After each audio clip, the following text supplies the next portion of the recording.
Good evening, everybody. It's Lynn here at the Go Live Granny. Sorry, I am a little bit late. I was too busy watching videos of the Armed Forces Day that happened today, and it's been an amazing day. Wait a minute, let's readjust that a bit. There we go. Now, I am not live streaming on my new laptop. So wait a minute. Let's get the date. It is Sunday, the 29th of June, 2025. Here on the Isle of Wight, it has been Armed Forces Day. Thank you for those coming in on the live. If you're coming in on the live, please feel free to comment or sit in the background if you want. Hello, Tracy. Nice to see you. I have got my laptop in front of me, my new laptop, but I couldn't get live. There was an issue of going live on there, so I'm still going live on my phone. But what I might do is watch the live as it's coming through on here, and then I could see some of the comments, but I'll only be able to, let's see, wait a minute, it says I'm live. Wait a minute, let's have a look. Now what I need to do is kill the sound on the laptop. There we go. And then can I see comments on there? Oh yes, I can see Tracy's comments coming up there. But that's on Facebook. So if I open up YouTube, I probably could switch between the two. I don't know. Let's give it a try. Who knows what I'm doing? But I have had the most marvelous day. But I'm just going to put some cream on my arm because look, careful as I was, I did not manage to avoid getting some sun on my arm. I thought I'd creamed. I thought I was in the shade most of the time, and my arm is telling me it wasn't. I was very careful to get in the shade lots of the time. But oh, look, there we are. We are live on YouTube as well. That's good. We can cooking on gas over there. That's brilliant. So I don't know if I can see the comments. Don't forget, what's this? Close that. All right, yes, so I can see. Right, okay, there we go. So excuse me, just it's my right arm more than my left arm. I have been finding lots of little pockets of shade today, but obviously I just missed it at the beginning. So what sort of week has everybody had? Tracy, can you share? Actually, I can share the broadcast, can't I? Because I've got a second gadget. Wait a minute. Let's see if I can do this. Whoa, you never know. Wait a minute. Let's see. Let's tag some people. I can tag people, can't I? That's good. I could do that in here. Unless, Tracy, if you can tag them, it would help. It would stop distracting me. So I think probably I'll leave it to you to tag people because otherwise I'm going to lose my momentum here. Whoops, hang on. Right. So what sort of day has everybody had? What sort of week have you had since we met last Sunday? Last Sunday, of course, I was not at home. I was at my daughter's house live streaming from there. Quite a busy week it's been. I came back home on Friday. I wanted to be home for today. And so I came back on Friday to make sure I was well rested and back for today. And so did I have a chaotic journey? Yes, I think I did. I did have shenanigans on my return home. Some of you will remind me because I was doing my usual changeover at Reading and at Basingstoke, and I had booked my train. I then went to book my passenger assist. Thank you, Tracy. I booked my passenger assist, and then when I was booking my passenger assist, having booked my train, they said, oh, the lift is out of action at Basingstoke. Well, I've had that before, but before I had no advance notice.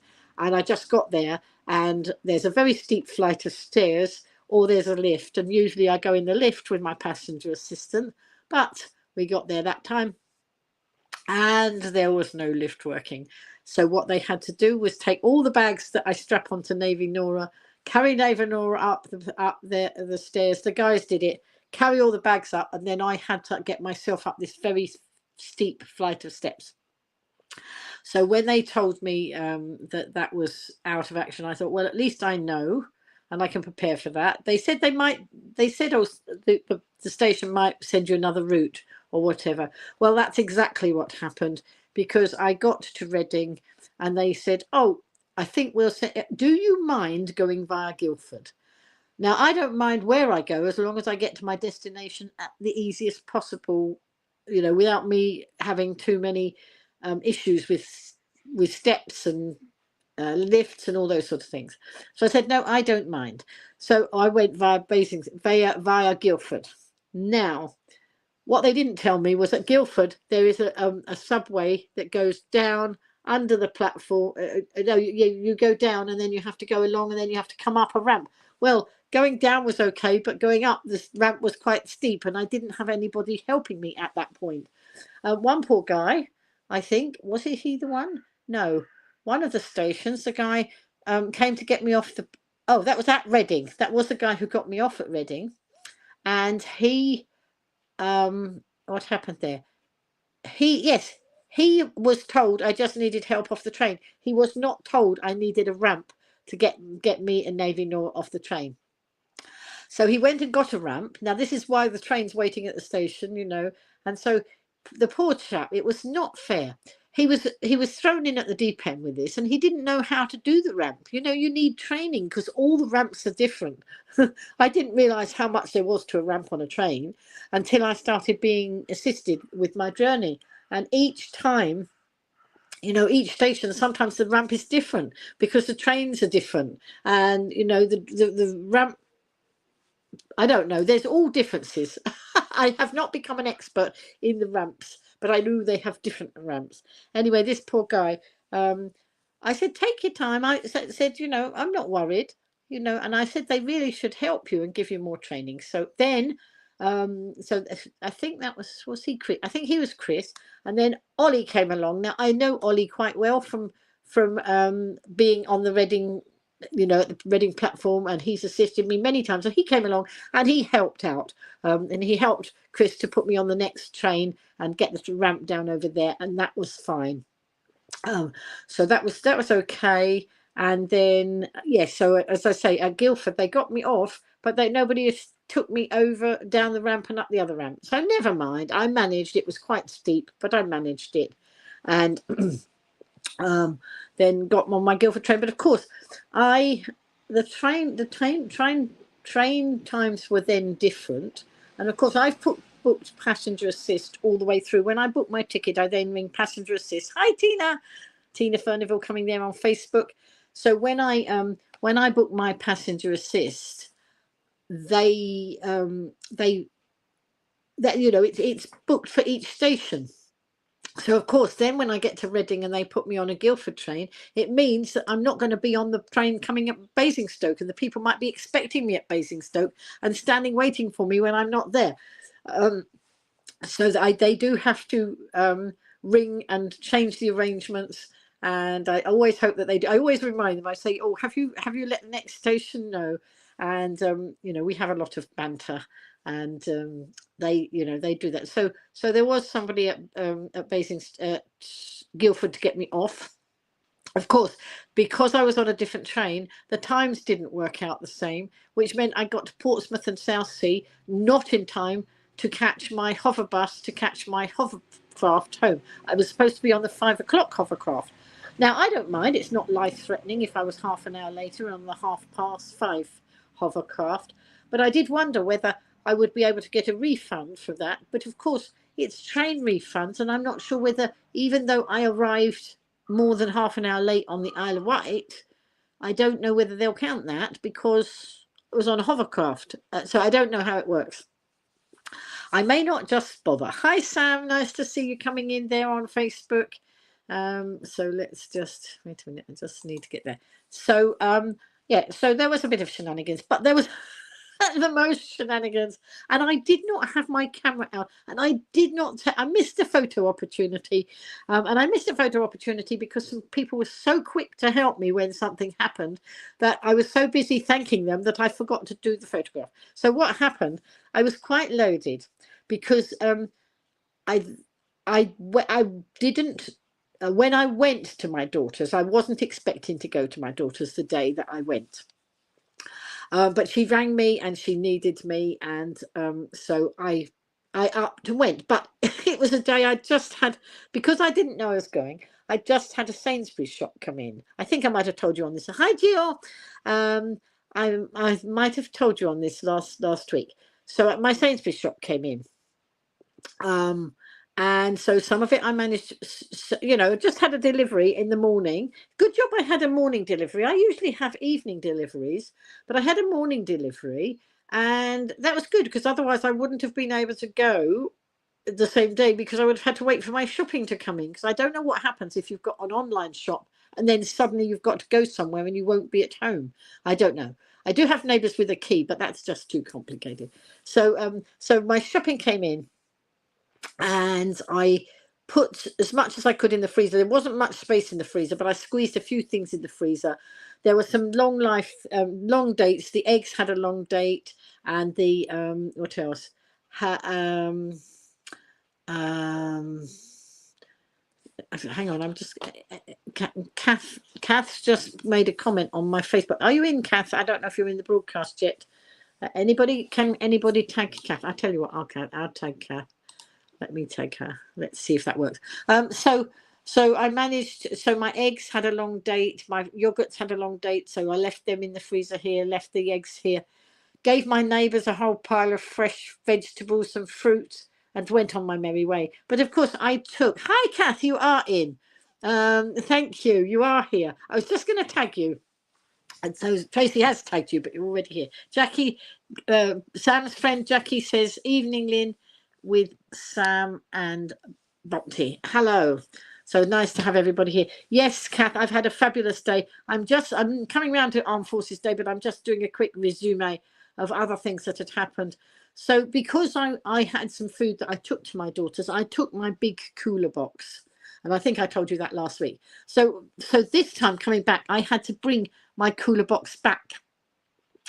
And so that was on Navy Nora.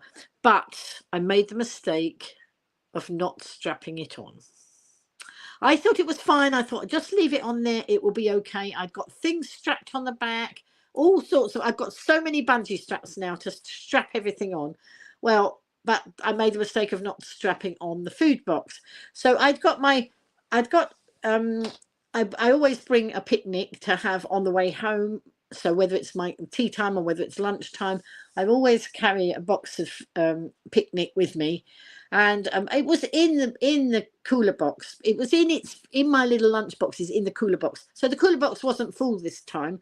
I was just using it to bring it home. So I stood it on Navy Nora, which is my wheeled walker, and but I'd got some other bags, and I'd hung, I'd wedged some things in so that they wouldn't slip, and then I hung a rather heavy bag. I'm not very good at science, you know, and my family will laugh at this, but I put a heavy bag on the handles of Navy Nora, and it was obviously a bit too heavy. But actually what happened, so I got Navy Nora's handles here, and I hung this bag on here, but it moved forward, and it was no, because I had the food box on Navy Nora, but I had another bag on top of Navy Nora, and that I had strapped its handles to the handles of Navy Nora. But what happened, the bag hanging on the back pushed it pushed the food box, and so the food box slid out from underneath the bag that was on the box on the top. So the bag on the top didn't go anywhere because it was bungeed on, but the food box, which I thought would be okay, slid off, fell on the floor, and opened its contents on the platform. Oh dear, and I didn't get the photograph. I mean, what do you think of that? How bad was that? So thank you, Kath, for tagging lots of people there. That's wonderful. And so the reason I didn't get the photograph of all my food flying across the platform was because two very nice gentlemen, one came from this way and one came from there, and suddenly they're scrabbling and picking up all the food. And you know what? I was still able to have my food because the bits that went on the floor were all wrapped. It was my little cheeses and it was my hi-fi bar, and a yogurt went down, but fortunately the lid didn't break. You know, so all those things. So it was a bit comical, I think, to see, you know, my food all going across the platform. And I don't go anywhere without shenanigans, do I? So I at this station I had about nearly half an hour to spare. So we scrabbled the food up. I was heading towards the toilet actually, and this happened just before I got to the toilet. So we scrabbled all the food back into the food box. That was fine. And then I went and did what a girl had to do. And then I sorted the bags out. I bungeed I took the very heavy bag off the back so it wouldn't push against the stuff on Navy Nora. So you see, science is not my thing, because I should have worked out that would swing forward and push that, but it didn't. So anyway, so that shouldn't happen again, I decided to strap the things all on, and I had bought some lovely extra bungee straps the other day. I bought some nice rainbow bungee straps when I was on my trip to my daughter's, and so they came into good use. Good job it was a box of food and not all of my clothes. Yes, my knickers would have been on the train line or anything like that. Goodness me. Right. Oh, so hang on. Tracy's asking me to do something here. Let's see. Look, let's put this. Please wish Tasha good luck as she has her first driving lesson tomorrow. Oh, wow. Good luck. Certainly good luck, Tasha. My daughter Tasha, her twins are having driving lessons at the moment. They are 18. They didn't start when they were 17, so they've just started driving lessons at 18, and they keep that up because I've been there when they've been having their driving lessons. They'll come back and they say the first one will have her lesson, and then the second one goes off, and one will say, oh, I've had we did roundabouts today, or we did this today, and it's quite interesting. And then the other twin will come in and say, oh, well, we did roundabouts today. And it was really interesting. I really enjoyed being part of the family and learning much more about all those things that they were doing, and you know, that's been fun. So yes, we wish Tasha a very good luck for her first driving lesson, and hopefully that will go very well. I don't know how long you have to wait for a driving test. I know that there's quite a long wait for the twins to have their driving test. I was very lucky. I had my driving license dated from my 17th birthday, and I passed my test 2 months after I was 17. So we must have had very quick tests in those days. But I was incredibly lucky because my dad spent hours and hours. I had 12 official lessons with the British School of Motoring. My dad said he would help me learn to drive after I'd had 12 official lessons. He didn't want to get me into any bad habits that he might have picked up in driving. So he said, if you have, and I paid for these out of my Saturday money, my job. I had a job, Sainsbury's and Tesco's. I started at Tesco's, and then I found out that Sainsbury's paid more, so I jumped ship and earned some more money. So anyway, yeah, so I had a driving license, but don't have a driving license anymore because I stopped driving when I was 60 because I got a bus pass, and my van failed its MOT, and it was going to cost over £1,000 to put right. So I thought, what's the point? I've just been given a bus pass. Why don't I use the buses? So I have, you know, and I am so glad these days that I don't have a vehicle. First of all, there's all the upkeep and the costs of a vehicle. There's all the inconvenience of having to find somewhere to park and the paying to park. You know, I mean, some of my friends, in fact, today I bumped into, I saw Joe, who is on the Ryde Carnival Committee, and she'd spent an hour trying her app to pay to park. She'd parked an hour earlier, but the Wi-Fi was all done. Whether it was to do with the red arrows, I don't know whether they kill the Wi-Fi, you know, whatever you call it, the internet connection. When the red arrow, somebody said it might be because of the red arrows. I don't know whether it was that or whether just so many people had their phones on. There were thousands of people in Ryde today. Cass saying driving tests and theories just haven't recovered since COVID. What's the reason? Oh, I don't know. They'll blame COVID. They'll blame COVID for the reason. I don't know why. But you know, there's always a good, it's never their fault, is it? It's always somebody else's fault, or it's COVID's fault, or it's this and that, you know.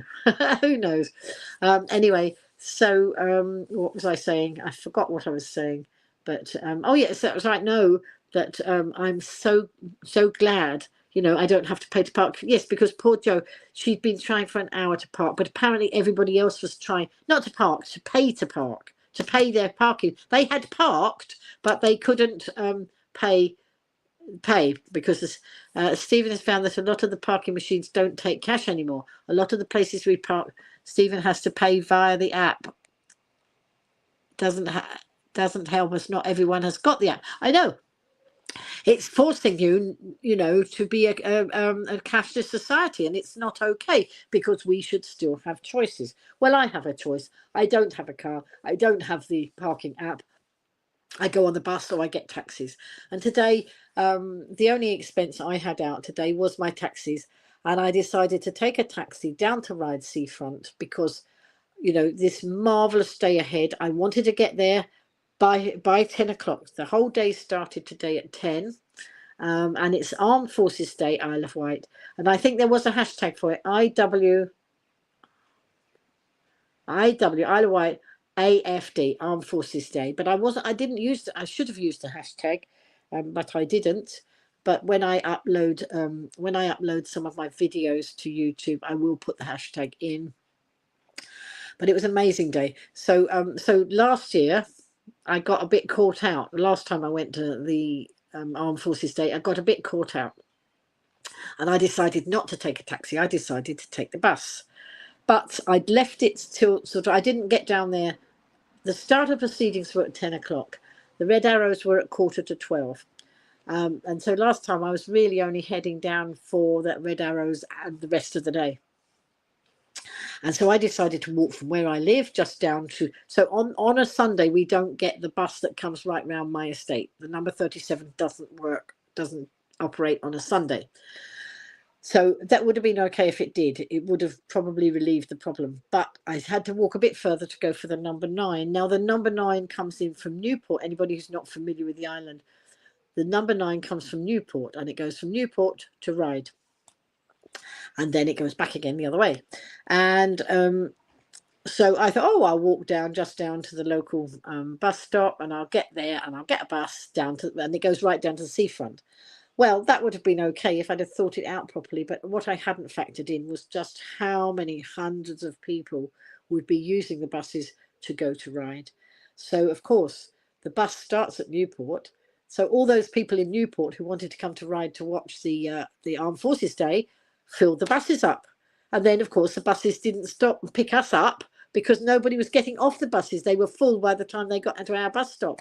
So all the buses were going past, and we couldn't get any buses. And I was fearful that we were going to miss the Red Arrows. So I rang Ryde. This was last year.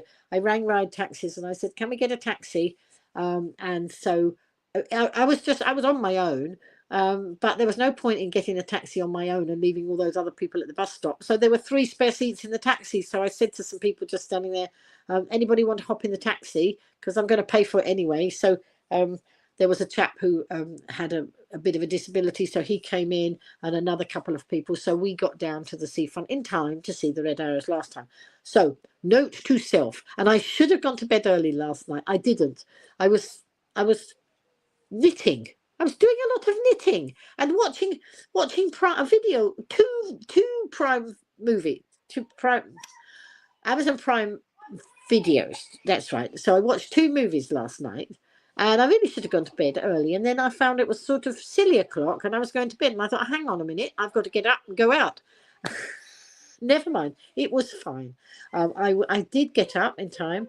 I was this morning. I was going to go on the bus, but I was going to go early. So I was going to go by about 9:30 because the main pressure on people coming in was for the Red Arrows later on. So I reckoned if I'd gone early, I would have been fine. But you know what? I decided I was going to treat myself to a taxi because I got a long day ahead. I got a lot of live streaming and all that to do. And I thought, I don't want to be hot and bothered before I get there. So I got a taxi, and the taxi took me all the way. Hi, Susan. Hang on, let's see. I missed. Tracy says they were on the catamaran going to Portsmouth when the Red Arrows went over. So we were watching them from the middle of the Solent. That was fantastic. Oh, I bet you had a brilliant view. You probably saw them better than I did, Tracy, because what happened when the Red Arrows came over? So this morning, as you will remember, Tracy, it was very grey. The sky was very grey and there was a lot of low-lying cloud. Now, again, I didn't think this out, but then I don't think that way. You know, I don't think, oh, low cloud, therefore that Red Arrows will fly low. Did I? I didn't think that. I was trying to keep in the shade and find little shady spots. And actually, it wasn't sunny this morning, but maybe that's when my I don't know where this bit of burn on my arm. I was trying to be so careful. Anyway, I've creamed it well now, so I managed to keep creaming it. But I didn't go in the main part where there was hundreds and hundreds and hundreds of people. I went a bit further along, and the bus museum had a bus parked.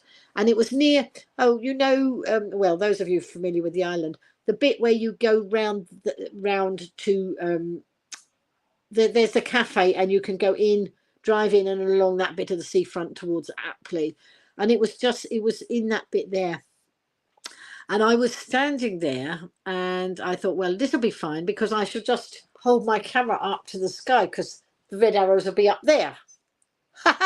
Silly me, what a silly idea that was. Because the cloud was so low lying, the Red Arrows were flying very low. And of course they weren't up there, they were more over there. And when they started, the people in front of me who were sitting on the sea wall decided to stand up. I don't know why they needed to stand up, because they could see without standing up. So I did have some issues, and of course the signal was bad. So I've done my Red Arrows on I've done that on video. So I don't even know what I got. I've got to look at the videos and see what I've got, because when it's very bright, you can't see the screen. And when you're looking up at clouds like that through a camera that's quite, it's not a very big screen, it's very hard to find what you're looking for in the sky. Oh dear, but it does make people laugh. So anyway, actually it was good, because as you got on the cat, they announced that we should go up on the top deck if we wanted to see them. So White Link announced it. Oh, that was brilliant. So you knew. That was wonderful. So that you knew that the Red Arrows were going to come across. That was amazing. That was absolutely amazing for you. So you had a way better view than I did. It doesn't matter. I just watched before I came on air now. I just watched the Isle of Wight County Press had really good coverage of it. I will look at all the coverage of today's events at some stage. But it's just been an amazing day. As I say, I came back on Friday, and I was quite tired by the time I got home, and I sort of didn't do too much. And then yesterday I was going to go out and get some shopping. Then I decided no, I wasn't going to do this. I was going to stay home. I just walked down to my local shop, because of course I come back on Friday and I had no salad stuff or that sort of thing. So just my local shop down the bottom here has quite a lot of good things like that. So I just did a small shop, so I got enough picnic stuff for today. And then I had a very lazy, quiet day, but a very long day, because I told you I didn't go to bed till silly o'clock, just because I was enjoying knitting and watching films and totally relaxing, just chilling. I come back. I love being with my family, but sometimes you just need to recharge your batteries. So, it was a question of recharging the batteries yesterday, which I did. And then I was really buzzing and ready to go today. I mean, I just had amazing day. So, as I say, I decided I was going to go on the bus, and then I said, no, I am going to get a taxi. So I went down by taxi, booked my taxi for 9:30, and I was down on the seafront by about 9:45.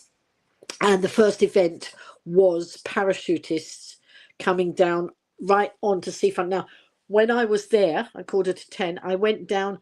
So those of you who are not familiar with the island, last year, Isle of Wight Ryde Town Council and various other bodies put a plan together, got it funded somehow as well. I think lots of public money and other money, and so I mean public as in us donating to the fund, and all sorts of money came in.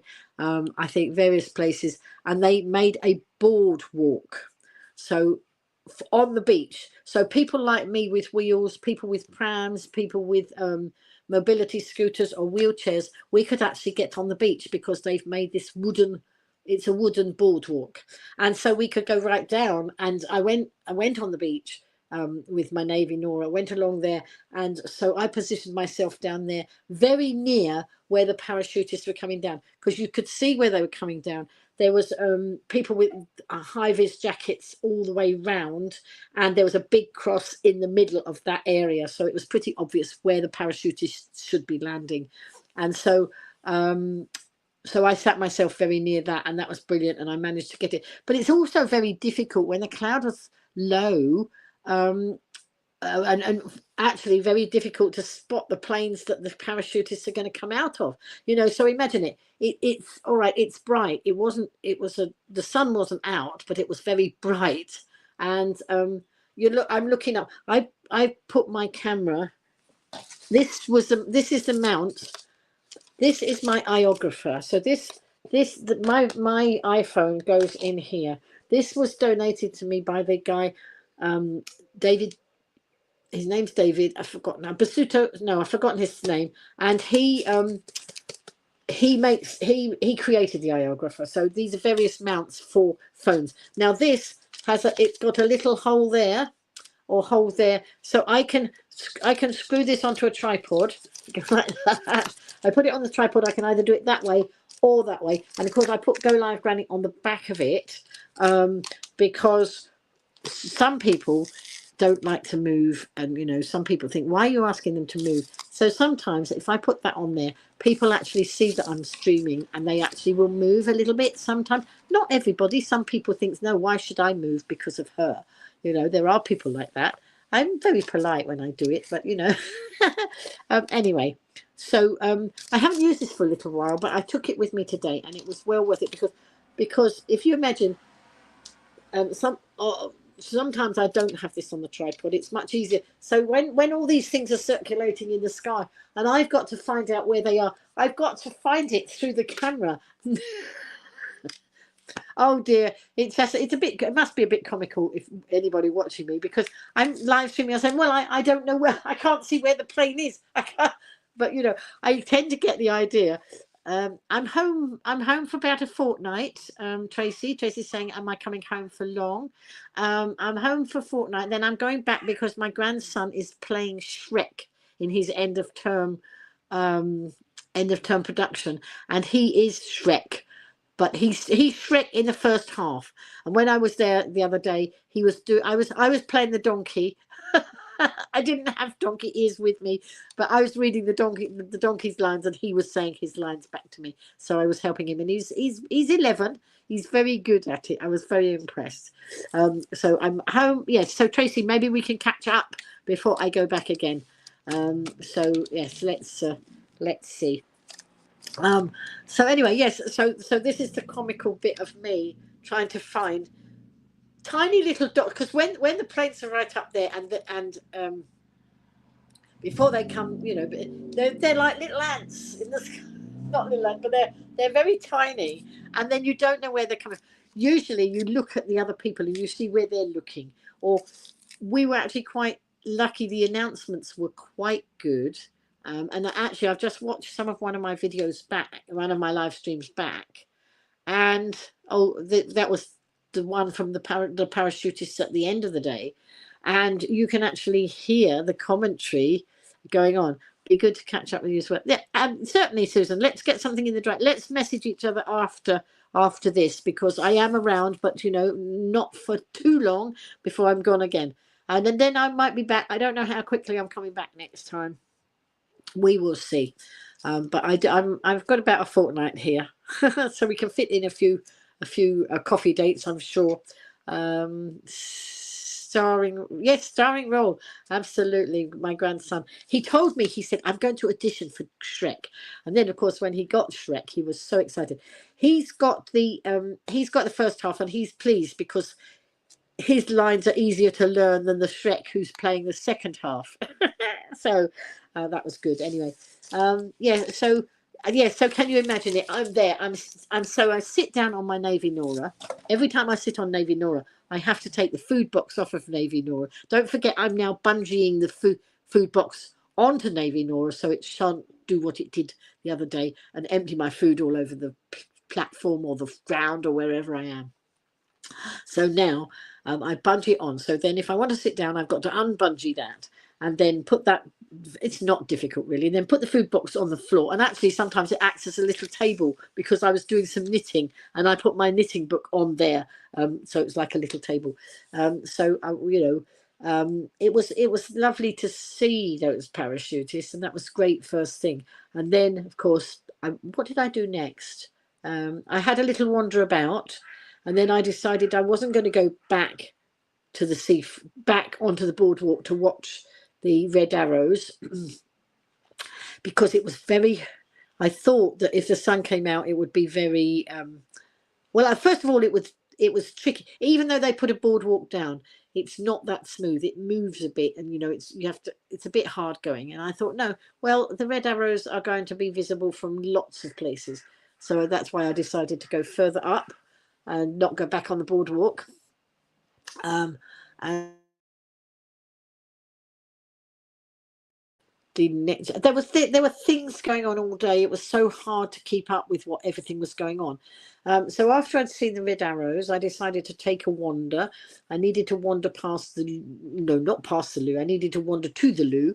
And on Ryde seafront, we now have. Well, we had a disabled loo for people with disabilities anyway, but we now have this wonderful. It's a changing places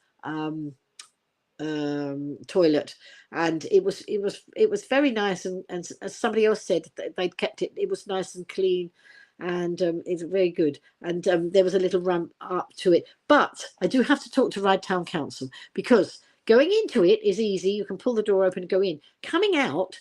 As you're coming out, you've got to come out and go down a little ramp, but the door keeps wanting to close back on you. And if you've got a disability, which most of us have who use that sort of toilet, then there's a bit of a disconnect here. But every time I use it, not to put too fine a point on it, but I use the toilet several times today, and each time I did it, a pedestrian on walking along saw my predicament and grabbed hold of the door for me. But I do need to have a little word and see if something can be done to make that door stay open so that whoever's coming out, if you're pushing somebody in a wheelchair, you have a little bit of difficulty, bearing in mind you're coming out of the toilet and it's on a ramp. So you're going down a ramp. You can imagine it, can't you? Down a ramp, trying to hold the door open, trying to hold Navy Nora, and still trying to get out the door. And I didn't know whether to come out, reverse out, or it was pretty tricky. But thankfully, 2 or 3 very kind people helped me, and that was marvellous. And it looks like Debs is in the house. Kath saying hi, Debs, but I didn't see Debs come in.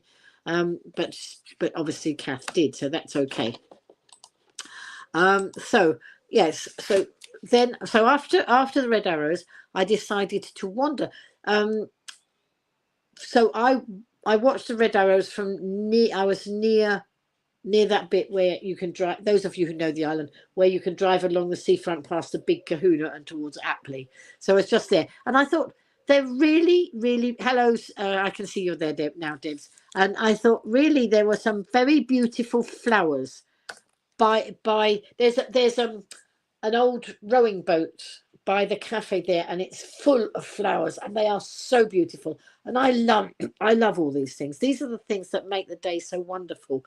Somebody's taken care to do flowers in that rowing boat, and then there's a lovely flower bed at the other side of the bit of path, and I went to take pictures of the flowers because I thought Ryde is looking so beautiful. Let's tell the world how beautiful Ryde is looking, because those people who are supposed to, they don't. So hang on, I'm just trying to do something on my computer here, because then I can keep a bit of an eye over there. And so I did that, and I thought, oh, I'm going to walk along and see what the cafe there's changed hands, and I sort of wanted to have a look and see whether they'd done anything different. And my goodness, it looks they've put more tables and chairs outside. They've made a ramp that people can get up. If you do have wheels, you can get up and into the cafe much easier. So, you know, lots of changes down there. But as I got along there, I didn't realize how hot I was. And as I got along there, suddenly I felt cool, and I looked up, there was a big tree there. So I thought, well, this is an ideal place to just stop and have my picnic. So I was on the path, and the cafe was to the side, but the other side of the path, the cafe had got some tables and chairs. So they've got, you know, people sitting tables. But I was not on the cafe area. I was on the path, but it was so nice and cool. I just stopped there. I thought, well, I'm going to stop here and have my picnic in the shade. And as I did so, I think it was the bluebirds. I think they were the bluebirds. Some vintage singers suddenly started singing. So I thought I'd try and live stream them, but it wasn't very easy because I was by the path, and then you got the cafe, and there was a patio at the cafe, this lovely ramped up cafe, ramped up patio, and then the singers were the other end. But unfortunately, the queue for the cafe was in front of the singers, so we could hear the singers, and if you did this, you could see them as you wiggled round. I did want to try and get some video of them, but in order to do that, I would have had to negotiate a steep incline with Navy Nora, and you know, if they're too steep, Navy Nora runs away with me, and then I might fall over, and Navy Nora might end up over there somewhere. So I didn't take that option. I decided you weren't going to see those singers because it wasn't conducive to me being in one piece at the end of it. So I just enjoyed it, and I saw Tina from Bellissima, that lovely clothes shop down Ryde, Union Street in Ryde, and she was frantic because she was looking for Paula. She said, "Have you seen Paula?" I said, "Paula who?" She said, "Oh, Paula who lives down here." Oh, yes, Paula. No, I haven't seen her. Well, apparently, Paula hadn't seen me, and I hadn't seen her. But she was sitting very near where I was sitting, because later on I saw Tina had caught up with Paula, and I went and said hello. I said, "Oh, you met each other?" And she said, "Yes, I've been sitting there all the time."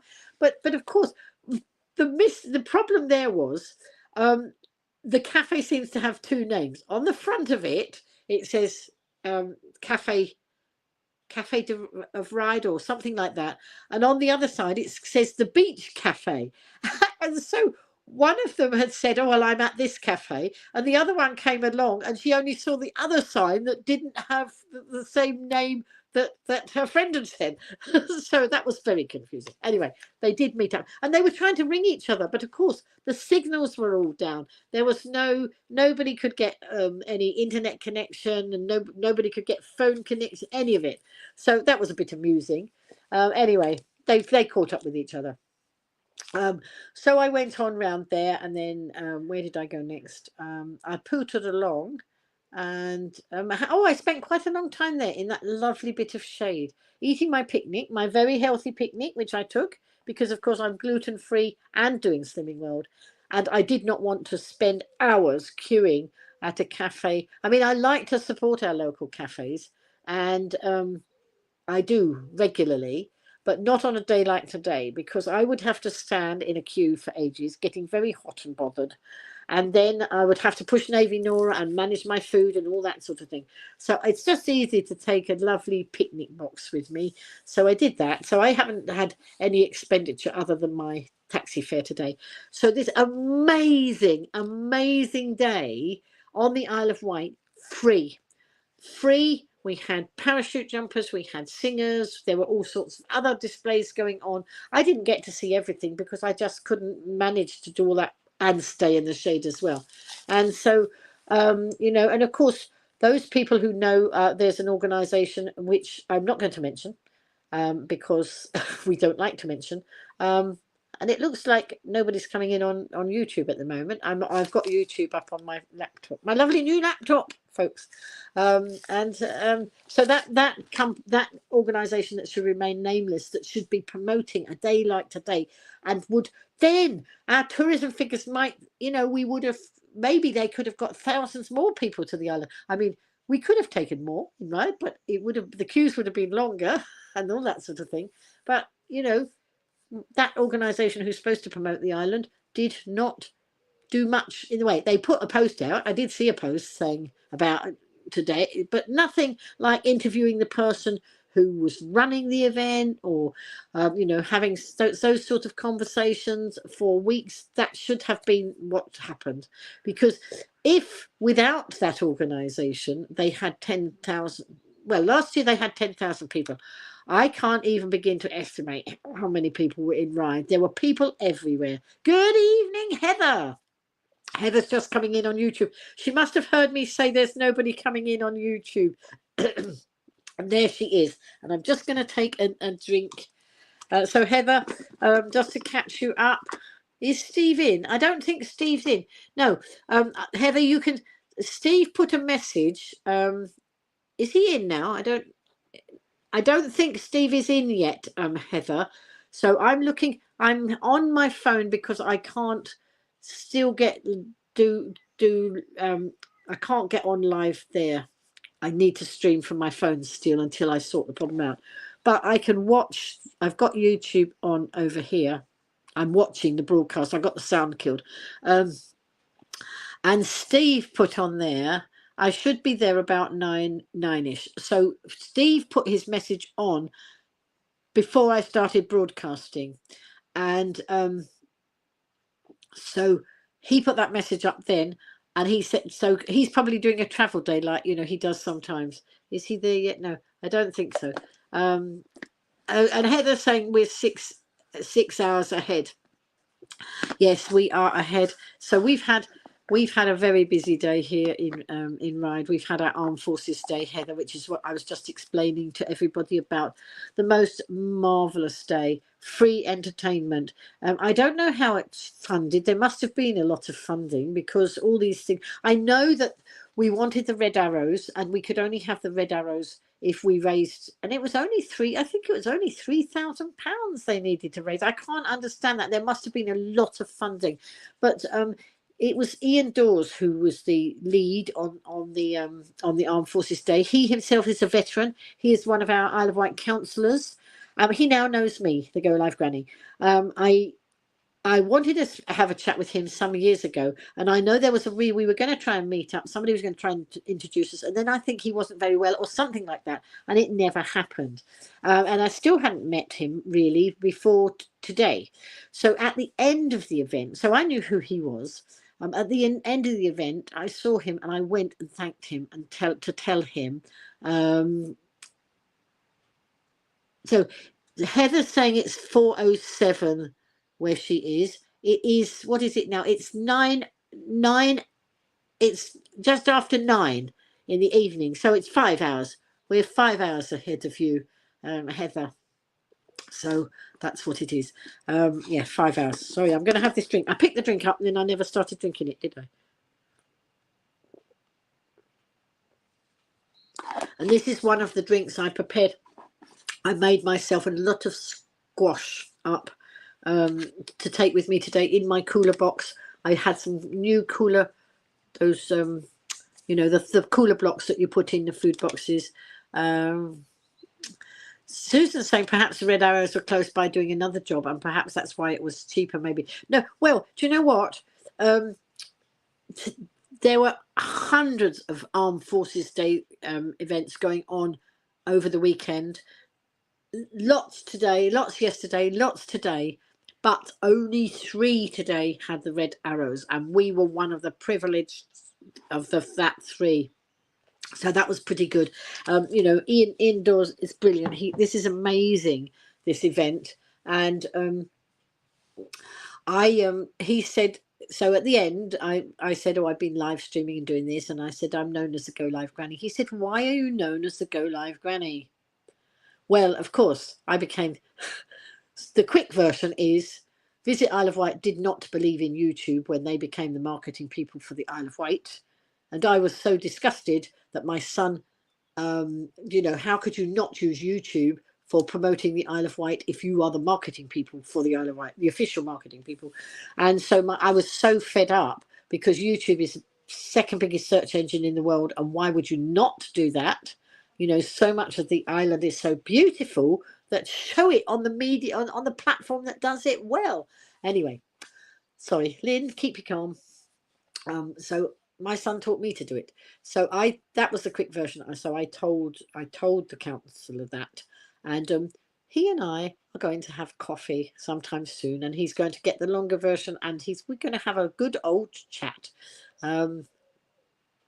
So yeah, Susan says that she knows the Vectis Corps of Drums were playing at that event today. Now I videoed the parade. So I did get the people at the Vectis Corps of Drums who know me. The guy, one of the guys walking, he wasn't playing, but he waved to me, gave me the thumbs up. I've done the video.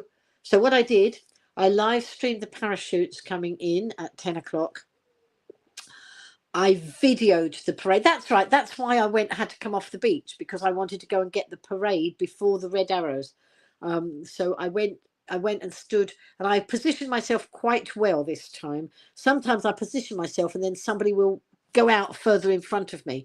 But there were some cars parked on the seafront, and the parade was coming along from was it LA, up there, LA Bowl, and it was coming along, and then it was going to turn in where you get that bit that, you know, that it comes in along, and before you get to that cafe at the end, it comes round like this, and they had to keep that bit clear for the parade to come in. So I said to the chap there, I said, will I be all right if I sit just here? So there was a car.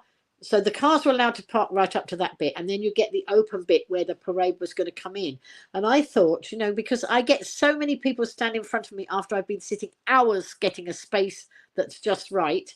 And some people don't like you telling them that you've been sitting there hours. Could they just move slightly? I'm never rude. I ask, say, can you just move over there? Because I have been sitting a while waiting for this. And I try to be very polite. But anyway, so this time I didn't want that confrontation with anybody. So there was a car, and I thought, if I stand right by the boot of the car, the parade's coming there, nobody should stand in front of me because the car was there. But of course, somebody did, because, well, somebody tried it. So they stood in the gap between that car and the next car, and he's moved forward. And so, of course, my long distance to see the parade coming, he's standing there. So I said to him, oh, excuse me. And he was very polite. He hadn't realised, very polite. And he just moved slightly so he could still see and I could still see. So that was good. So I got the whole of the parade. And that was lovely. So we had the Vectis Corps of Drums were playing, the Medina marching band were playing. It was led by the Isle of Wight Highland Pipes and Drums.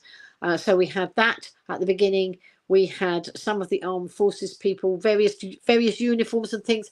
I don't know what they all are. We had some people on motorbikes. They would look like military people. I'm not quite sure, because I didn't have a paper that told me any of what was going on. I just had to guess at some of it. But I do know the bands, of course, and they all know me now. So that was lovely. The parade was brilliant. I mean, it was just a wonderful day. It was faultless. I didn't hear anybody grumbling or moaning. It was one of those marvelous days where everybody seemed to have a smile on their face, and it was just amazing. So after I had, whoops, sorry, I just kicked my tripod. That's not clever.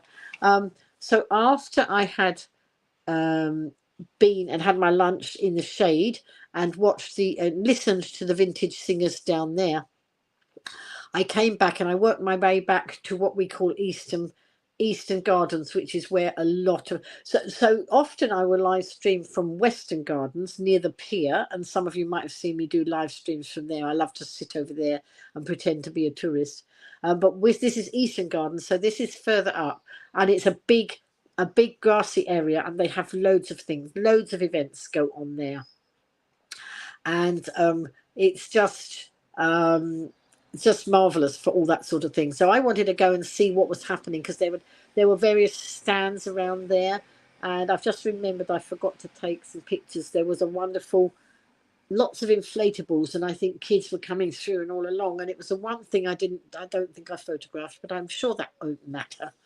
I tried to get lots of photographs. I'm going to make some reels of all the things that I took, if I ever get time to do these things. So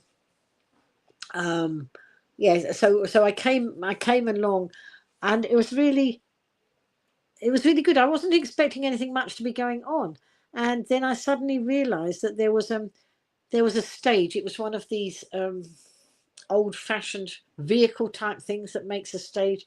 I'm not explaining that very well because I can't remember the word. And anyway, and I could see that there were three girls dressed. Did you say at the start you got slightly burned? Yes, I did get slightly burned, and I think that was at the end.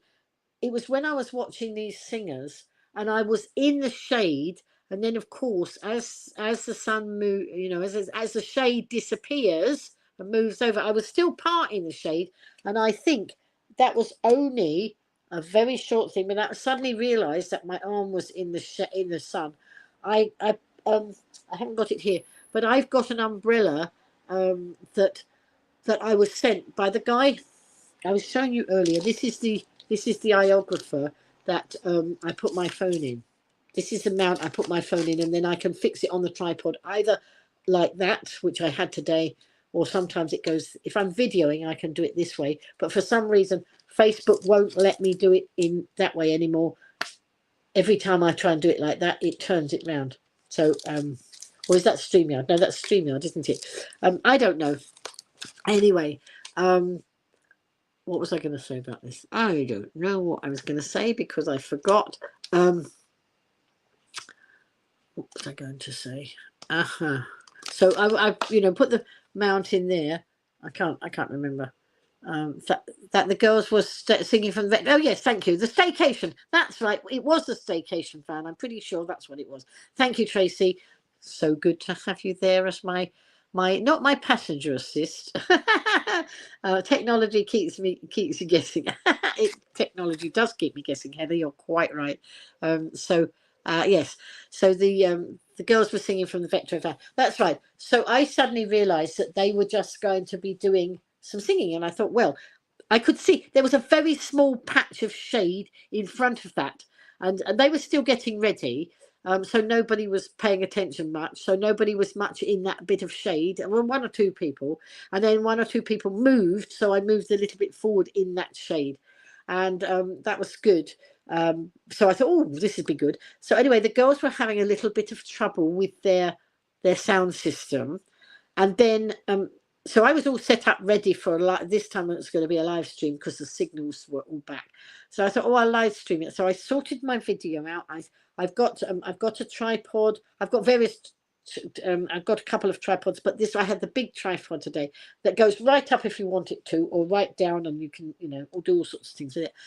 And I got it all ready, and then there was an announcement that the singers, they were going to, I think because they'd had trouble with their sound system and hadn't got going, they were going to come on after the last parachutists. So they're all set up for here. I don't want to move, and the parachutists are going to land on the beach, which I couldn't properly see because I was on the green and there were a lot of people in the way. So I thought, oh, I really should be getting the parachutists, but I don't want to move from this bit of shade, and my camera's all set up ready for the singers. So it was a bit of a quandary. The retro staycation van is from Hazel Grove Farm at Ashley. Oh, thank you. I didn't know that. Every day's a school day. Thank you, Tracy. So yeah, so I decided to stay put where I was. And then I thought, well, if the parachutists are coming down, if I sort of turn this way, maybe I might catch them. And then I had all that issue again, like I was telling when I had the first parachutist. But by now, the sky was clear. We didn't have all that low cloud. but I'm still looking to see where are the parachutists. I saw a couple of little planes, but I thought, oh, I don't know. And people are all looking around. I'm trying to look at other people to see where they're looking. If everybody's looking in the same direction, then they've obviously seen something then that's a clue. Anyway, I was faffing around with that was a bit of a funny commentary going on that, because I was talking, while I was wiggling around trying to find the planes and then trying to find the parachutists as well. Eventually, I think I thought they'd already come out of the plane when they hadn't. That was the thing. I think I was trying to find them when they weren't actually out of the plane. I could see the planes; they were tiny little dots up there. Anyway, they were brilliant. These guys, the first parachutists are good, but these guys were from Bryce Norton, and I was hobnobbing with them at the end, before they got their taxi, and I got a picture taken with them as well. And I've got a sticker of theirs on Navy Nora. They gave me a sticker, and I stuck it on Navy Nora. So they were really nice guys. There were 8 of them. And they were doing an amazing thing. They were doing a bit like the Red Arrows do. They were doing patterns in the sky, and that's why I was a bit late coming back on starting my broadcast, because I'd been watching the video to see whether I'd actually captured what was going on, and so I had, and it was quite good. It was amazing, because they had, like the Red Arrows, they had sort of smoke coming out from them as they were coming down on their parachutes, and they were doing patterns. They were weaving in and out of each other and doing all sorts of patterns, and it was just amazing, absolutely amazing. And then when I was talking to them at the end, because I saw them all. I didn't know who they were, but they were these 8 guys just standing. They were obviously waiting for a vehicle to be picked up. So I sort of thought, let's have a picture of them. Who are they? I went round and I suddenly realised they were the parachutists. And so I got chatting to them like I do, because I can. And then we did a selfie and we were chatting. And then a lady came over and asked them, and she said, where was the smoke coming from? She wanted to know, the mechanics of the thing, because they had this smoke coming out, or whatever you call it. And so they showed me, and I took a picture of it, because they showed me the gadget that actually has the smoke coming from it, that is strapped to them.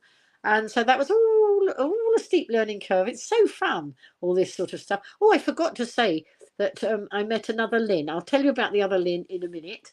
Are there 2 Lynns like me? Anyway, so that was good. So they flew in. They said, oh, we're getting a taxi to the airport. And I'm thinking, oh, we got a little airport at Sandown, and I thought they must mean that, because we don't tend to think about airports on the Isle of Wight. Normally, people go to the mainland to go to Gatwick or somewhere else if they want an airport, but we do have a little airport here. And so they were waiting for taxi to go to the airport. So we were having a bit of a hobnobbing and a chat. And that was quite fun. And they were standing in a bit of shade as well. They'd found a shady bit. So when they went, I actually stayed in that shady spot. I rang my taxi from there. The taxi was going to take about 40 minutes. I said, I don't mind. I said, I'm sitting in the shade and I'm going to sit and eat the rest of my picnic, which I did. So I was sitting in the shade. Very cool. And because I'd had my cooler box and my big new cooler blocks, my drinks were lovely and cold, still lovely and cold, and my food was good. So I enjoyed that. I had a salmon salad for my lunch today. I was spoiling myself a bit. I found it. It was one of the things I bought in that shop before I had to go to my daughter's when the shopping arrived, and then my daughter called me. I'd shoved the salmon in the freezer, so last night I took it out so I could have it. Smoked salmon is one of my favourites, so that was lovely. And then I had the taxi driver home, but I was going to tell you about the other Lynn. Yeah, so when I'd sort of pootered about and been down to the cafe and then come back the other way, I decided to go on the seafront. I wasn't quite sure what to do next. I was looking at the plan of running order, and I wasn't quite sure. This was before I then went round and saw that the singers and the parachutists. But there was the Isle of Wight bus museum is in Ryde, and they were doing shuttle buses from there, which is good because that meant a lot of people in Ryde would have gone and visited the bus museum because they were doing shuttle buses backwards and forwards. What a great idea. But they also had a bus, one of the old-fashioned buses, on part of the esplanade. And I had seen an eye to the main chance, although I couldn't get on the bus. It wasn't going anywhere, but I couldn't get on the bus. Some people were on the bus and they watched the red arrows. It was an open top bus and they watched the red arrows from up on the top of the bus. That would have been marvellous, but not something I could do anymore. But it was also when people weren't watching red arrows, people were going on the bus and going upstairs and having a look round and coming down, just because lots of people like those sort of things, old-fashioned buses. And I had noticed, the girl's eye to the main chance, that there was a tiny bit of shade one side of the bus, enough shade for me to sit on Navy Nora and be in the shade for a little while. So I did that, and I was sort of sitting there just watching the world go by. I think I might have been. No, I was waiting for something to happen. There wasn't anything happening that I was videoing at that time. So I was just waiting for the world, waiting for things to happen. And of course, the shade was moving. I was losing the shade. So I noticed that if I went at the back, so I was along the side of the bus, and I noticed that at the back of the way the sun was falling, there was making a big bit of shade at the back of the bus. So I moved across into that area where it was shady. It was so funny as I was walking along because in various places there were little pockets of shade, and all these people were trying to all cram into the pockets of shade. It was so hot out there today. And so, it had been an amber weather warning, so I was quite well prepared. And I did have cream on, and I'm really, a bit surprised that I got a burnt arm, but there you are. You can't ever be too careful, can you? And so I was sitting in this bit of shade from the bus, and then somebody else was sitting there in that bit as well. And then they went, and then a lady came on along on a mobility scooter, and I said, "Are you heading for this bit of shade?" And she said, "Yes." And at that point, we struck up a conversation, and we chatted for ages and ages and ages before she had to go. And I said, "I think we need to continue our conversations." I said, "I think we should meet up for coffee." So I said, "Look," I said, so she found her mobile phone. She rang me, because that's it. Rather than writing down people's phone numbers, I just say, "Ring me. I'll give you my phone number. Ring me and I'll store your phone number." So that's what we stored, each other's phone numbers, and we're going to meet up. And I said, "Oh, by the way, what's your name?" And she said, "Lynn." I said, "Oh, I'm a Lynn too." I think we were a bit double trouble. She seemed very like me, if that could be possible. But she was lots of fun. And so then when she went, I stayed in the shade for a while until, blooming cheek, what do you think? The people from the Isle of Wight Bus Museum decided that they got to take the bus back to the bus museum. I said, "You can't do that. I'm sitting in the shade." I know them. It's okay. I was having happy banter with them. So they took away the shade. It disappeared and it was too hot. That's why I had to go further along. Yes. So that was, it was the most amazing day. Amazing day that brought loads of people to, to the, it could have been built, if it was promoted by the people who were supposed to market the island, that could have brought more people on holiday. Come on holiday and end your holiday or start your holiday on a day when we have all this stuff going on. There's lots of stuff going on the island all the time, and so much of it is promoted by the people who run the events, but not by the people who are paid. There we are. Now wait a minute, there's a big comment coming here. Let's see. I'll tell you what, if I found it on Facebook, I could see it over there. It would be easier. Wait a minute, let's go on Facebook, because my phone is still, it's hard, so I can see a big comment coming on there. Let's just see. Oh, I don't know if I can see. Right, let me pull it down. Southern Vectis have bought out another bus route. It's the Sea Breezer. It goes round the Canoe Lake. Oh, do you know what? That's so interesting, Tracy, because I thought, why is that bus going along there? So I didn't know that that was, that was a new route. Thank you for that, Tracy. That's interesting. So she's saying they've got a new bus route. It's a Sea Breezer. It goes, so the Sea Breezer has it's open top bus, and it goes round the Canoe Lake, then up East Hill Road, down Puckpool, along Seaview Seafront, and round to Nettlestone and back.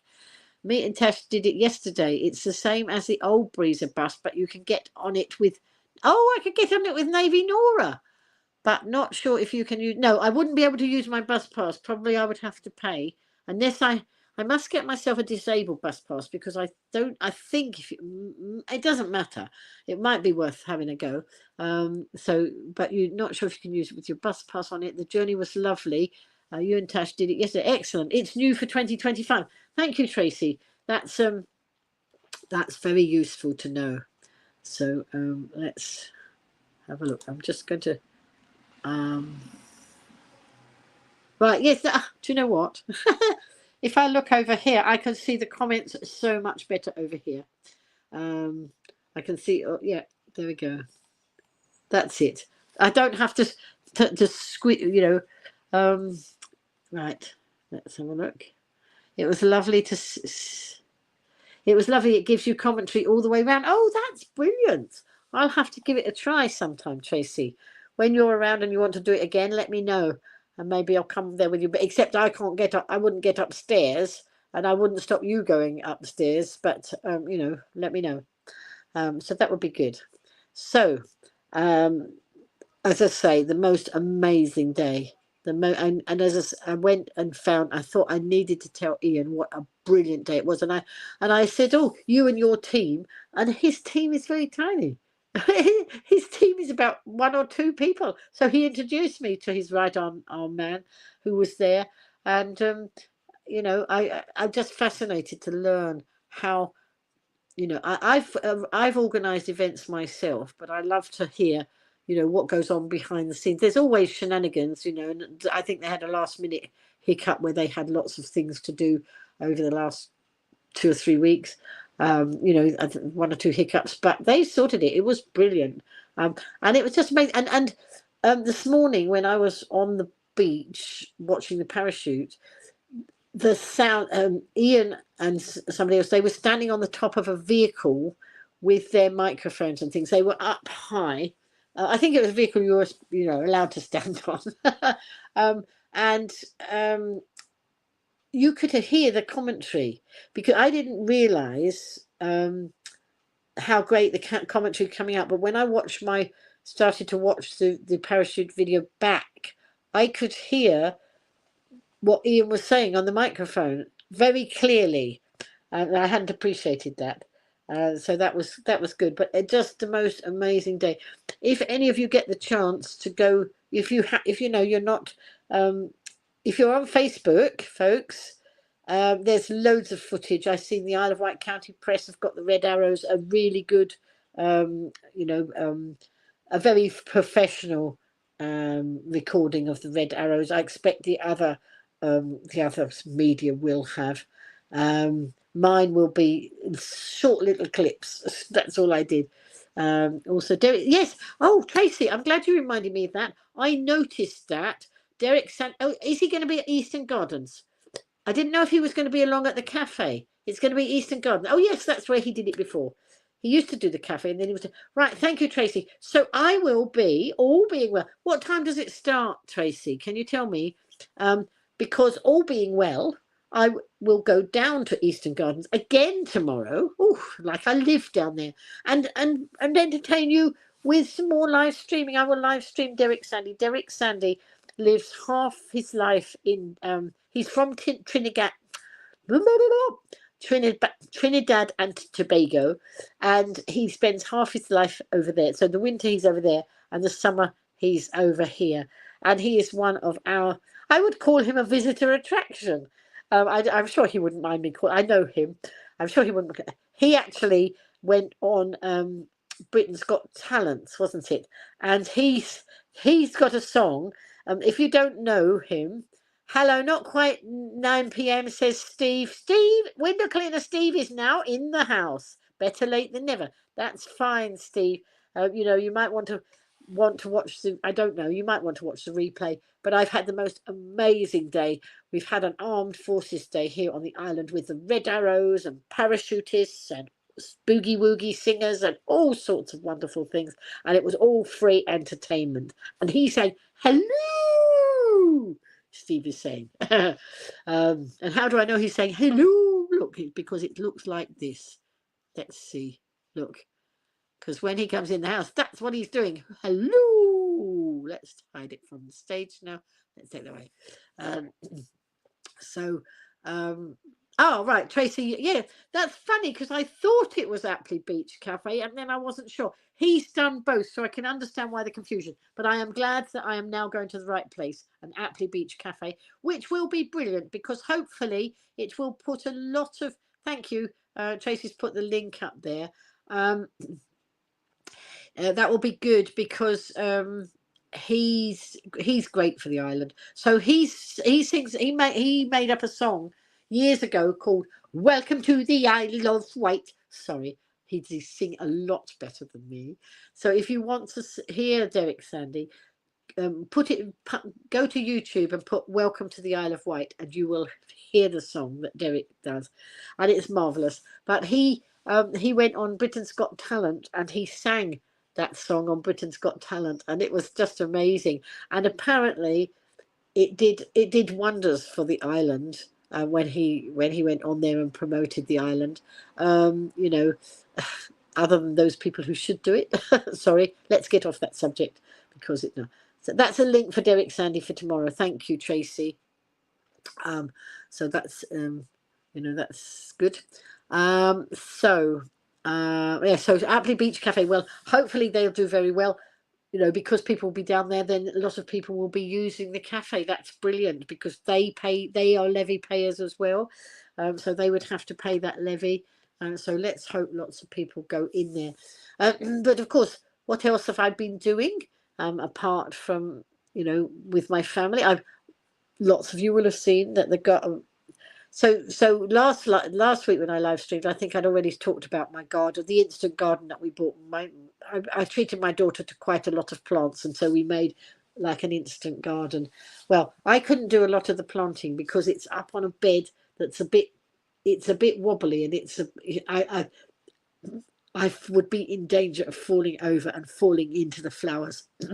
So she's got a wall, you know, and I can do the bit that's at the front of the wall. So this bit of garden is higher up, and I can do that bit at the front of the wall. Oh, thank you. Tracy's put in the link for Welcome to the Isle of Wight as well. Thank you very much, Tracy. There we are. She's put the YouTube link in so that if you want to listen to Derek's song, it's wonderful. And there are several versions of it on YouTube, but obviously she's picked one of them. And that's nice. And actually, when he went on Britain's Got Talent, he took Isle of Wight T-shirts and gave them. I think Ant and Dec got an Isle of Wight T-shirt, didn't they? I think that was right. Excuse me, I'm going to have another little drink because my throat is getting dry. And remind me to tell you about saving all my live streams from Facebook over the years. I'll tell you about that in a minute. If I forget, don't forget to remind me. Heather's saying, let's flick over there because I can read it better over here.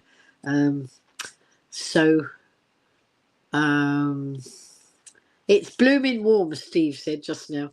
And Heather's saying, no. Steve was asking Heather if it's hot in the States. Those two are over on having a little conversation on YouTube, and lots of you on Facebook as well. And so Heather's saying it's been heat index of 40 C, which is 104 degrees Fahrenheit. Whoo, that's hot. That is hot. I thought we had it hot.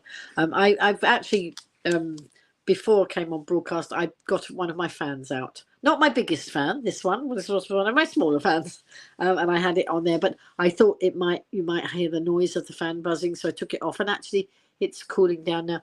I've got my French door open over here, and it's really rather nice. And I'm just enjoying the end of a wonderful day in wonderful company, of course. So, blimey, it's bad enough out here at 30, 34 or more on Tuesday. Well, I thought it was getting colder again on Tuesday, but maybe Steve's heard an update that I haven't heard.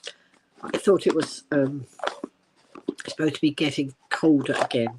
Cooler, not colder.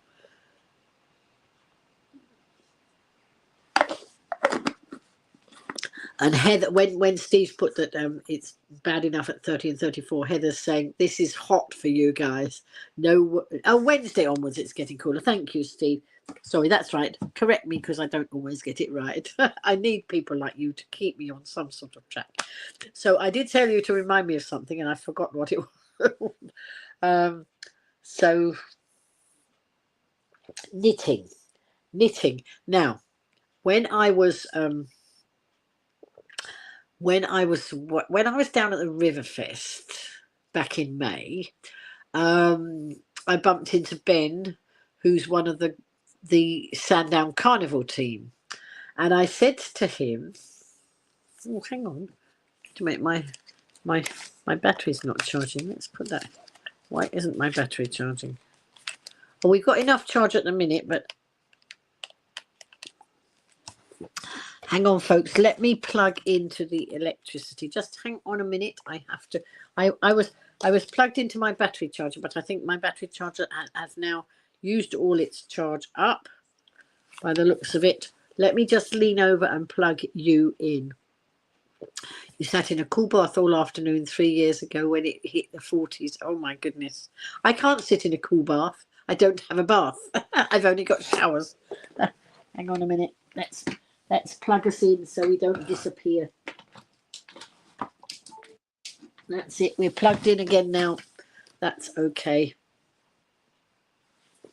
Excellent idea, Heather's saying. There we go. So yes, when I was at Riverfest back in May, which some of you will have seen me live stream from, I bumped into Ben, who's part of the Sandown Carnival team. I said to him, do you need any raffle prizes or anything like that for any of your fundraising? Because last year I knitted a lot of small toys for the Teddy Tombola for the Ryde Carnival to raise their funds. Because, of course, our carnivals happen, but they don't happen without volunteers, and there is no funding for the carnivals.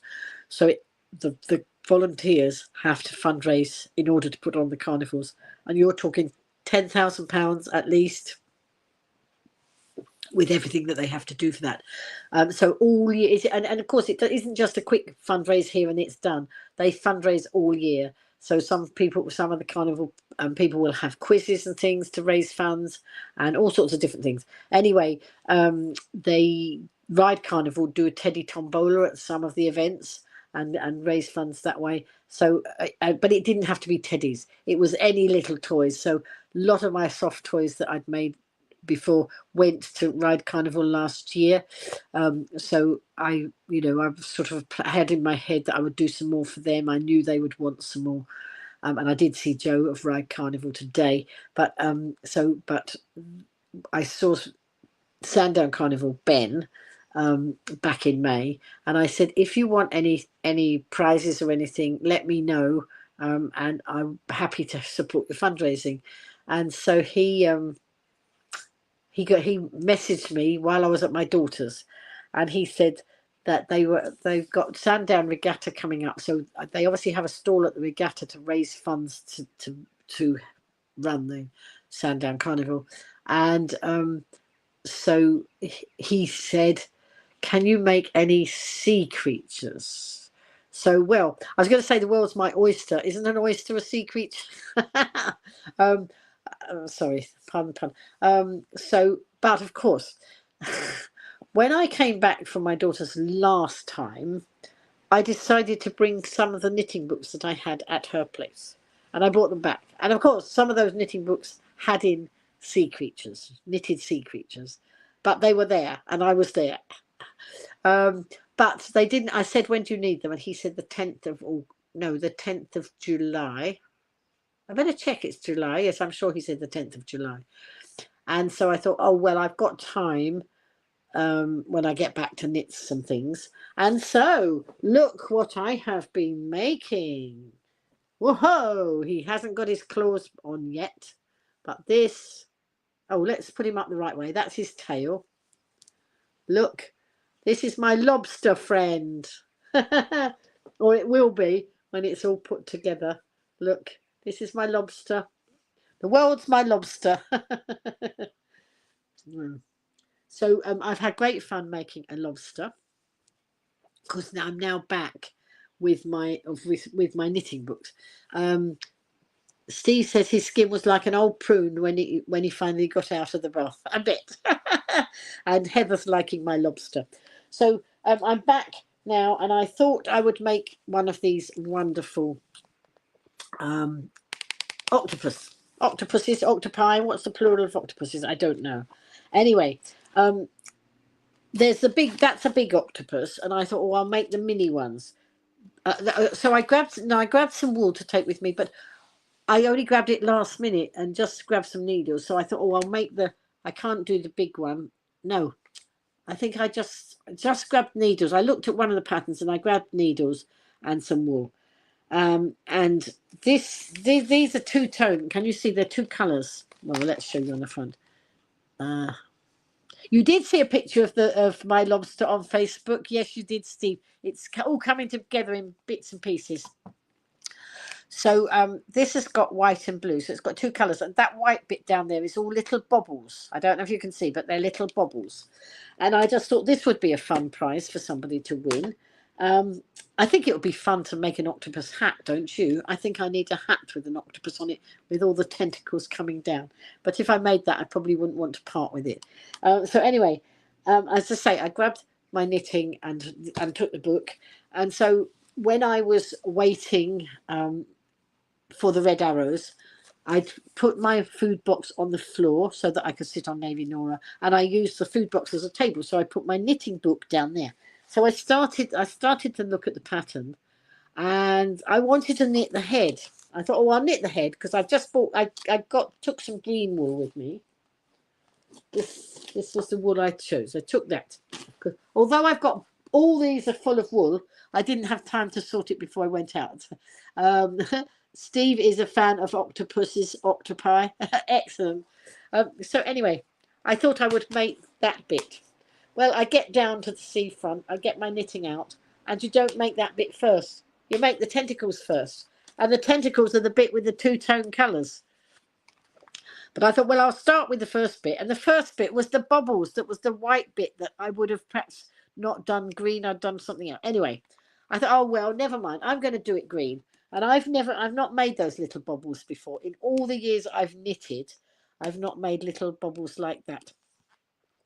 So I started doing it, and then of course the ball wants to try and fall on the ground, and the ground's got sand all over it. So I don't want my ball getting all sandy. So I have to sort of be careful. Anyway, I started. So I say I wanted to knit this bit first, but the pattern doesn't let you. You have to knit the tentacles first, and then somehow you have to pick up stitches from the tentacles to make the body. So that snookered me, and I gave up. And I thought, no, I'll start again when I'm at home and get the right colours that I want to do that. But there's some lovely patterns in here. There's a unicorn. I know that's not a sea creature, but my granddaughter loves unicorns, and I probably have to make that for her at some stage.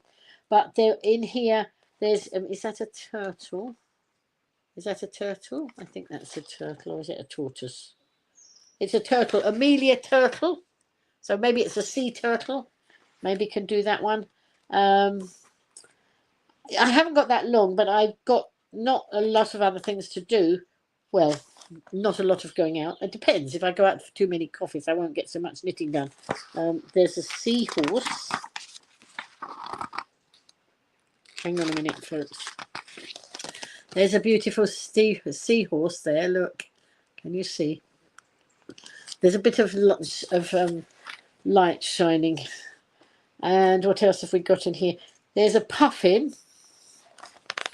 Look, a puffin. I rather like him.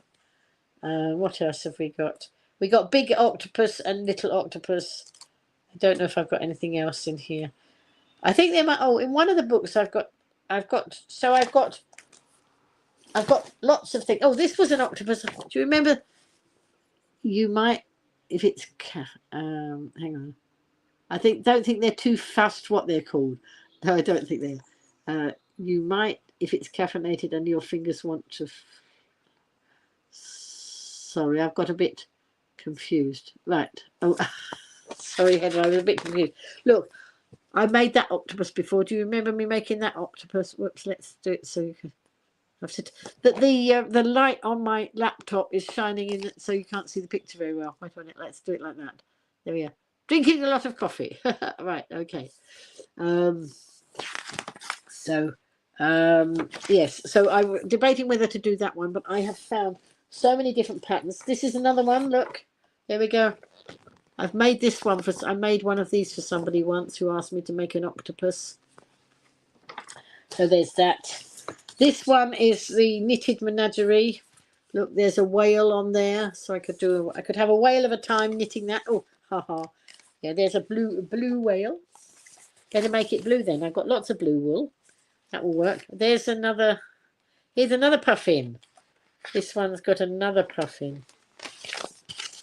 Look. So I'm spoiled for choice. I'm back in my element. And do you know what? I find it so therapeutic.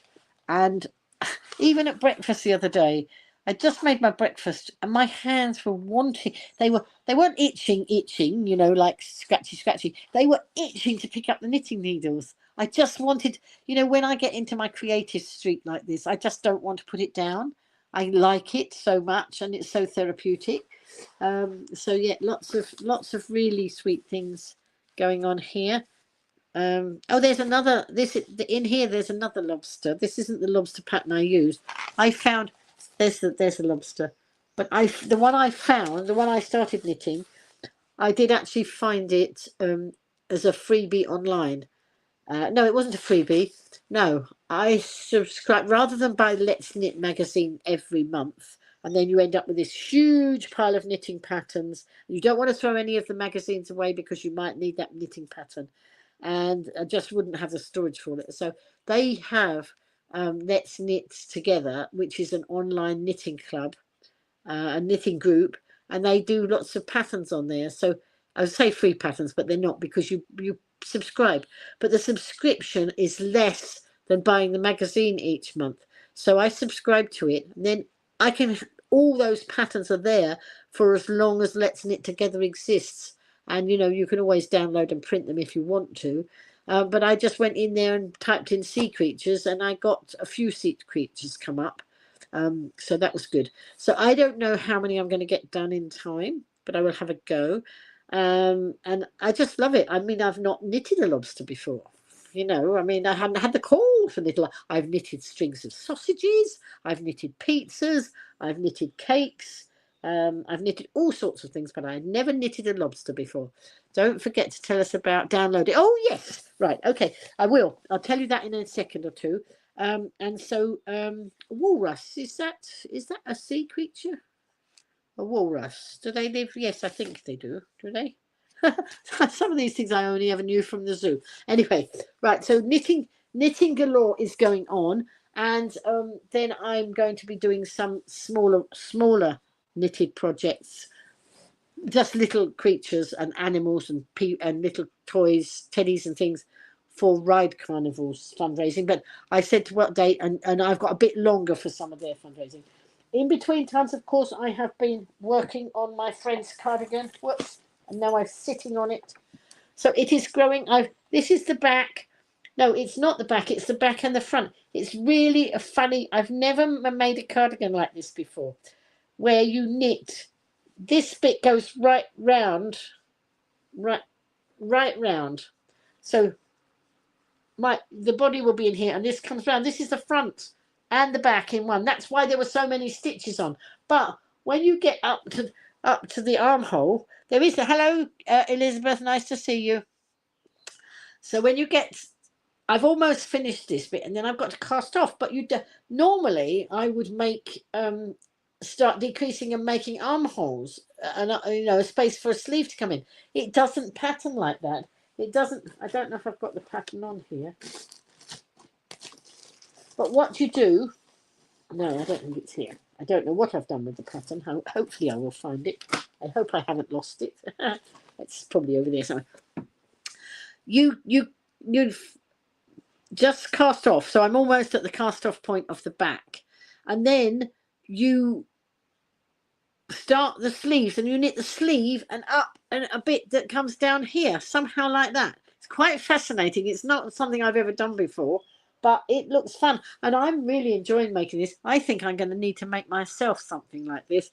So I won't use the same colorway. So, I'll just choose something, slightly different colorway wool. But I think that would be a nice project to do. And look, all mod coms, this is an elastic band. You can buy special things to put on the end of your needles so your stitches don't fall off.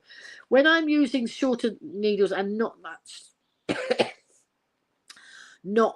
many stitches on, like the toys, I don't need anything on the end because the stuff doesn't come on. I just push it along and put the ball of wool on the end. But there's so many stitches here, if I'm not careful, they'll all fall off while they're in the bag. So I got an elastic band. It does the job perfectly. And so when I'm knitting next row, I take that off, I wear it as a bracelet, and then when I'm finished the row, I put it back on there. So that's what I'm doing. So that's all those, lots of bits and pieces. Short over, got all my patterns over there, but I'm going to look through when I get a minute. Anyway, downloading. Thank you, Tracy, for bringing me back to that. So you might have heard me say in the recently that Facebook are going to get rid of all the live streams from that anybody's ever done on Facebook. And so I'm thinking, oh my goodness, I have got hundreds. Now tonight's live stream is loading to YouTube as well as Facebook. So I don't need to save from Facebook tonight's broadcast because it's already gone on YouTube. So any of the ones I've done with StreamYard like this are automatically up on Facebook. No, on YouTube. Hang on a sec, folks. Oh no. Oh no. I've knocked my drink over and it's gone all over my notes of my downloads. Oh my goodness. Look, this is my notes of all my downloads. Oh, I would be so dangerous. Hang on a minute, folks. I just got to mop up a puddle. I kicked the drink over, didn't I? Or I knocked it somehow. Oh, it's going on my patterns. Oh no. I don't think much of these. I don't think much of these. I think I was given them free, but I think I need to not use them or not use them like this because it's all gone all over the floor. Good job I don't have carpet here and it will just wipe all up. And good job I had a bit of loo roll there. Dear, oh dear. Right. I tell you what, I'm going to drink that last bit and then it won't happen again. It'll dry quick. It will dry quick in this weather, very quick. So Steve was saying those octopus ones on that cover remind you of the Itsy and Bitsy from Words and Pictures. Oh, I don't know much. I don't remember Itsy. I vaguely do, I think, maybe.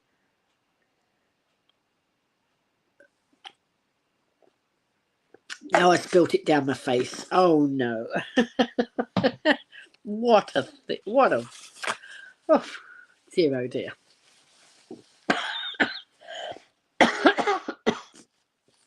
Sorry. So back to the downloads.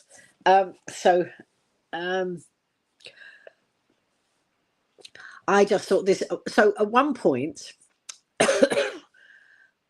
I could send a message to Facebook because I started trying to download them one at a time. if you think I've been live streaming since 2016, that's an awful lot of live streams to download. And in COVID, would you believe it? Some days I live streamed 4 times every day. 3, 4 times every day, just to keep you all entertained. Oh my goodness.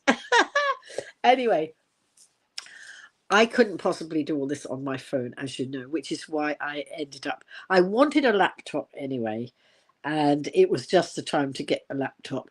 So I had been trying to download them one at a time, but you also could ask Facebook to send them, download them all at once and send you the files. So I'd applied to do that, but then it came through, and of course on my phone I couldn't do anything with it, so that expired. The download expired, and so of course I've been at my daughter's, and I have got grandchildren who use computers, don't they? And so I thought, well, I need to get the laptop because I'm going to have to do it on the laptop. There's no way I could do everything on the phone. If I had a million years, maybe. No, I don't even think it wouldn't all work anyway. So I asked my my son-in-law for a recommendation for a laptop. He bought my daughter one that was reconditioned. Very good price. So I thought, right, okay, let's go for a reconditioned one. I don't need brand new. I don't need tip top of the range, anything like that. I need to be down, just do, the bits and pieces I do, and to download these things. And of course, so was doing that. And so we went and got it. I think I told you I got it with cash back. So I did a double whammy. I think I told you this last week. So I ordered it from Currys, and we did it on a click and collect. So I ordered it through Top Cashback because Currys is a Top Cashback account. And then I bought a Currys gift card through Top Cashback and paid for it with that. So I got £9 something off because I used the gift card. So that was £9 something for cashback. And Currys, by buying it through Currys, I got another at least £9 off it. But that might change. That might go up. And I'm not quite sure. I didn't quite understand that. But anyway, so that was best part of £20 off my laptop, and it was a reconditioned one anyway, so that was good. So just have to do these things. And oh dear, I've got these soggy bits of paper.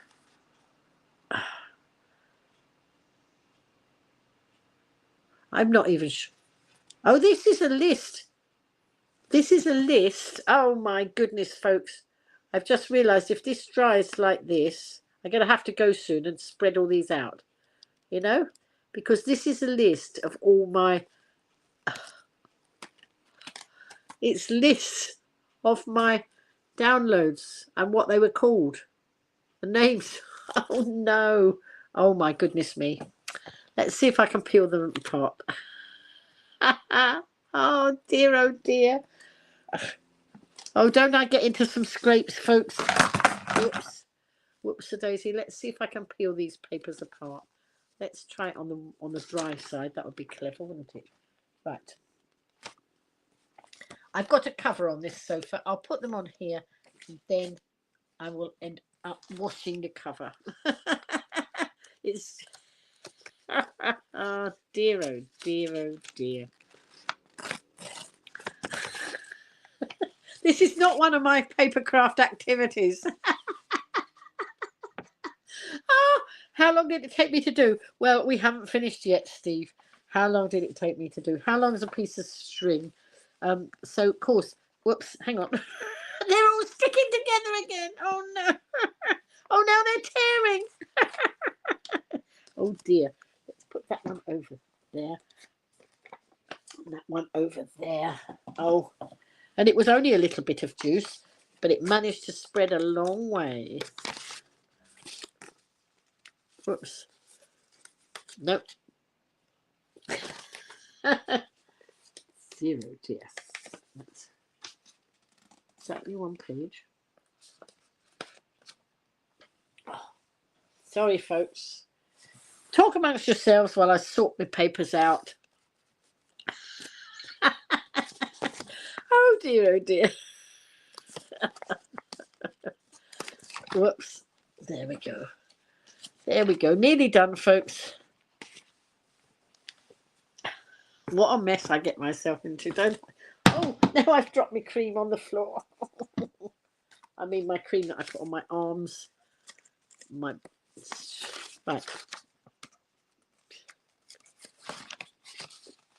I didn't even know why this was on the floor. It must have fallen on the floor because it wasn't originally on the floor. There we go. I think I've done it, folks. Have I done it? I think so. So, so all these videos had to be downloaded. Now, I started live streaming in 2016. I didn't always do them every day back then, but since then I've made up for it by doing 3 and 4 a day through COVID. Now, I could let them go. I mean, maybe nobody ever wants to see my videos again, but it was quite nice. It was quite nice and fun. Oh, sorry, runny nose now. It was quite nice and fun for me to look back over the things that had happened, and you know, some of those memories were really interesting. I mean, for example, I now know that I bought my washing machine 5 years ago because I live streamed to you about my washing machine when I bought a new one. And not that that really matters anyway. But there were lots of fun things that I had forgotten and watching these. But I needed to know how to get them down. So I was doing them one at a time before I got the laptop and doing them onto my phone. And then I thought if I get as many onto my phone, and I've got quite a lot of storage on my phone. I've got Google storage and Google Photos. And then, you know, I could get them up to YouTube after. It doesn't matter. There's a time frame, you see, when Facebook are going to get rid of them. And we thought the date would have already gone by now. But they seem to extend it a little bit, maybe because everybody hadn't done what they needed to do. So, oh dear. I don't know where this has come from. This runny nose. So anyway, pause for breath, Lynn. So right, so I know that I've got to do it, and I know I've got to do it quicker than on a phone. So we got the laptop. So we ordered it. We ordered it for click and collect, and it looked like it should have come. My son-in-law was going away, and it looked like we could get it on the day before he was going away. So I might have been able to ask him any questions. Of course, it didn't work out like that, did it? It wasn't available until the Monday after he'd gone away. But of course, I've got 2 granddaughters. I've got twin granddaughters of 18 who've been using laptops for a long time. So that was brilliant. And one of them has earned herself quite a pretty penny helping Granny. Because she knew she's been marvelous. Without her, I would not have managed this. I don't know what I would have done, because she was so patient with me too. She was the one that helped me. Do you remember at the wedding before the wedding, we were making those time capsule boxes as things to go on the table for my son's wedding, my son and my daughter-in-law's wedding, and I got stuck, and she was the one who helped me with all of that, and the new cricket machine and that. So she's very patient, and you know, her brain is wired the right way for all this, and mine is not. So she was helping me, and then she managed to ask Facebook. So don't forget, not only have I got to download these all, but I've got umpteen Facebook pages. So I've got a Facebook page that I used to run, and some of them I don't use now, but they're still there, and they still got live streams on them. So I used to be known as a giggly granny with another granny, and we used to do stuff. So I needed to check and see if there were any live streams on there. My network group I used to run was Wight, and I knew there were some on there because there were lots. I was teaching people about live streaming and all about the power of the network and all that. So there were loads on there. And then at one point, my son helped me with the network, and we changed the name of it to All Things Networking. But I'm actually going to run Wight again, because there's a big need for local businesses here to connect with each other, and for free, not paying lots of money out for networking groups. So it's something I can do. So I'm going to reactivate that. But there were a lot of live streams on Wight Buzz. There are live streams on All Things Networking, but I've tried to download those and it won't let me. It says that maybe I don't have the right permission. So my son set that page up. So I've messaged him tonight, but then it was broadcast time. So I don't know whether he's messaged me back about whether he can get it. But of course, he says, oh, I haven't got enough storage on my computer. Well, there wasn't enough storage on my new laptop either. I've had to buy a hard drive as well. Well, no, before we bought the hard drive, I was saying to my granddaughter, there are so many videos, so many live streams, that isn't it going to fill my computer straight up? She said, yes, probably. So my daughter was out with her when I was on the phone to them. And so they got some USB sticks while they were out. Well, what we should have just done was just buy a big hard drive at that point, but it didn't matter. It's all a learning curve. So my granddaughter so what I'm having to do is download them to the computer and then upload them somewhere else. I haven't got time to upload them straight to YouTube. I'm having to move the files fast. Doing it to YouTube, you've got to do one at a time. So the idea is, let's get them all down off of Facebook. Let's get them stored on a hard drive or wherever. And then slowly I can upload them to YouTube once the deadline for getting them off Facebook has gone past. Sorry, Lynn, had to run off as she got so engrossed in listening to you and you've forgotten to water your plants. Oh, no. I'm glad you've remembered. Don't want to have to blame you if the veg and fruit and flowers die. No, I don't want you to blame me either. So I'm glad you went and watered them. I hope my daughter's watered her garden tonight, because of course we did a lot of well, she did most of the planting because the area was not safe for me, on my wobbly legs. But I did some of the little weeding and I could help her with the watering. So there we go. And when I got back yesterday, my garden is atrocious, and I'll come back to the Facebook downloads. My garden is atrocious now because I was ill and I didn't do it anymore, and now it just needs clearing. So Ryde Time Bank, I've put in to Ryde Time Bank for help to clear the garden. But my friend Jan gave me a rose for my birthday. It was called Birthday Rose. It's nearly my next birthday, soon. But I've had this rose for a while. Obviously for its last birthday, and the rest of the garden is a total mess. But I did plant this up into a bigger pot because it looked like it was going to die.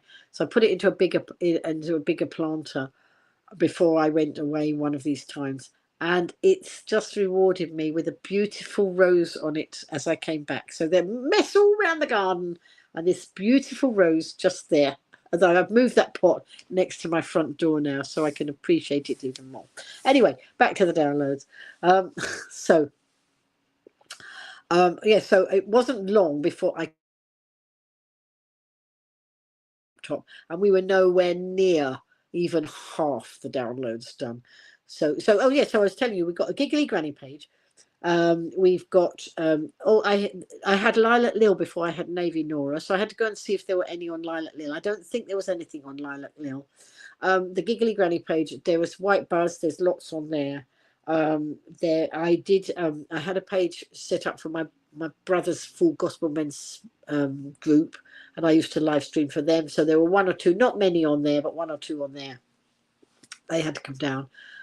There were just so many different pages that I've had over the times, and live streams on nearly all of them.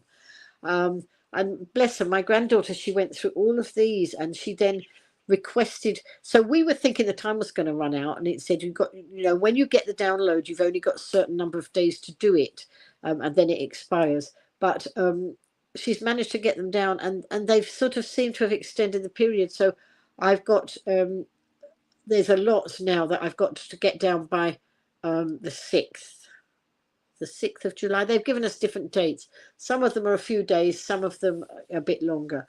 And so, but what happened, she was giving me all the instructions. She was showing me how to do this, because picking up moving files is not something I am ever used to. Picking up knitting needles, definitely okay. moving files about, no. And I was frightened that I'd pick something up and move it and wipe it out. Right, so Tracy's doing good this year. She's got tomatoes, strawberries, courgettes, cucumbers and flowers. You did start off with peppers, but peppers I tried peppers once, not so easy to grow. I think I got some baby ones once, but you know, I have had success in the past, but at the moment gardening's not my thing. Well, not here. A bit at my daughter's, I can do a bit. So yes, so with these downloads, my goodness, but bless her, I don't think I'd have managed to get half of them down without my granddaughter. But so what we did, we ended up, we filled up the three USB sticks very quickly, and we still had loads to do. And I said, oh, have anybody got any more? Maybe we need to go. Anyway, my granddaughter went and spoke to my son-in-law. I hadn't asked him because I thought he was very busy with work and I didn't want to interrupt his work. And what he said to them was, we should have asked him first, because he would have suggested buying a hard drive. So this, whoops, can you see it? This is my hard drive. And so we bought an external hard drive on his recommendation, having filled up three USB sticks, because we could have got, you know, spent a vast fortune on UBS stick, whatever they are. And so we've got quite a big, all these things should go onto this hard drive because they have very big storage. Then I've got to get them off the hard drive, haven't I? Oh, and carrots and red onions. You've got to. Well, you're doing extremely well, Tracy. That's jolly good. If you have any left over, you know where I am. Right. So Steve says, "Fab. I hope they extend it to the end of the year." They won't. They won't extend it to the end of the year. It's only just now, like a very short space of time. Of the year. I can catch up on my lockdown drag shows with your party lights. Right. Okay. But they have extended it long enough for me. So what happened? I had to have a quick instruction.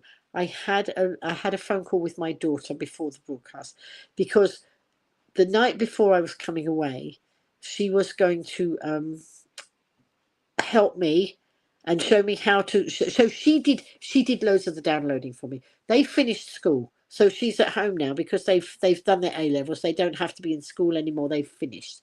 And so she was around, so she was doing some of it in the day, and she was so brilliant and so patient. How long did they take me to do?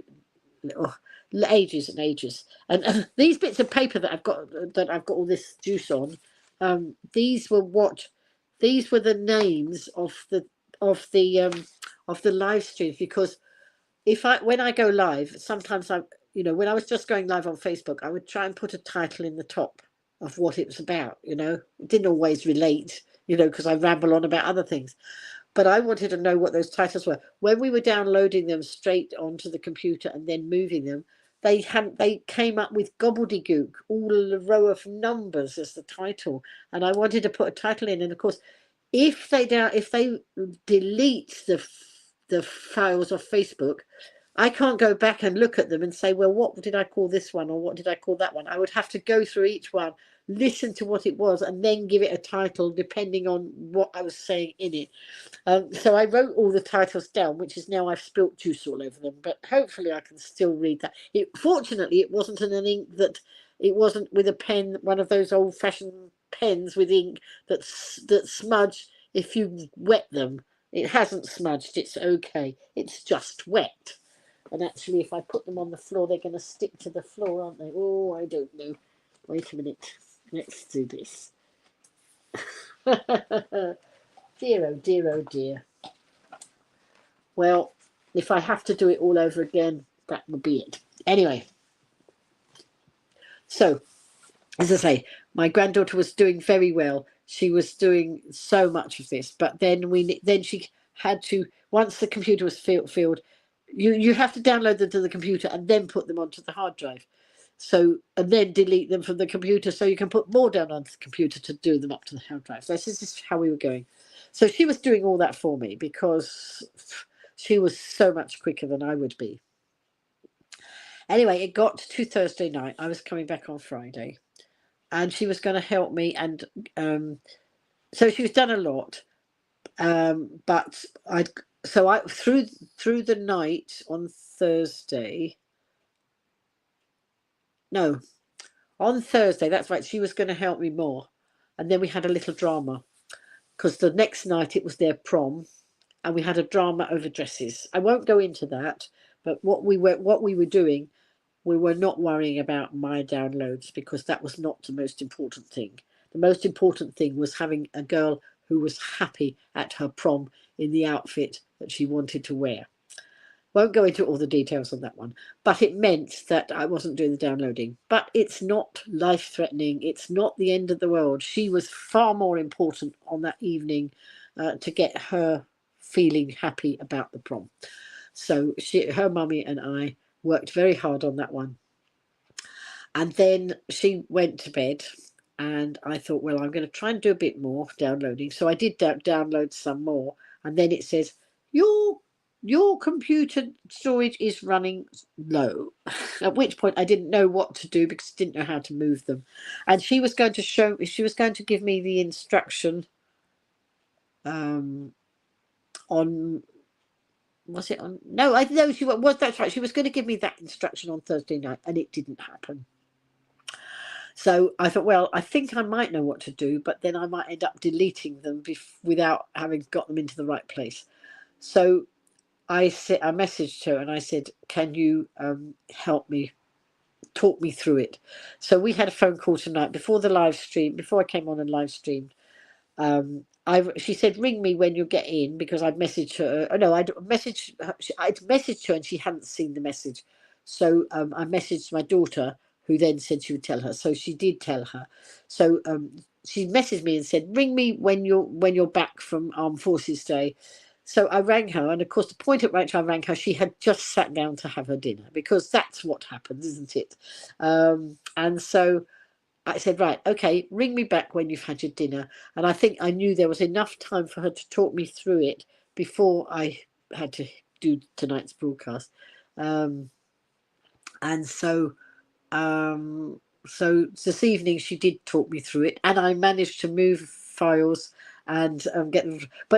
But because she wasn't available and I did a bit of work through Thursday night, I thought, well, I'll try and upload some of those videos that I've stored on the computer straight to YouTube, because then I don't need to put them on the hard drive. I could still put them onto YouTube and delete them one at a time as I put them onto YouTube.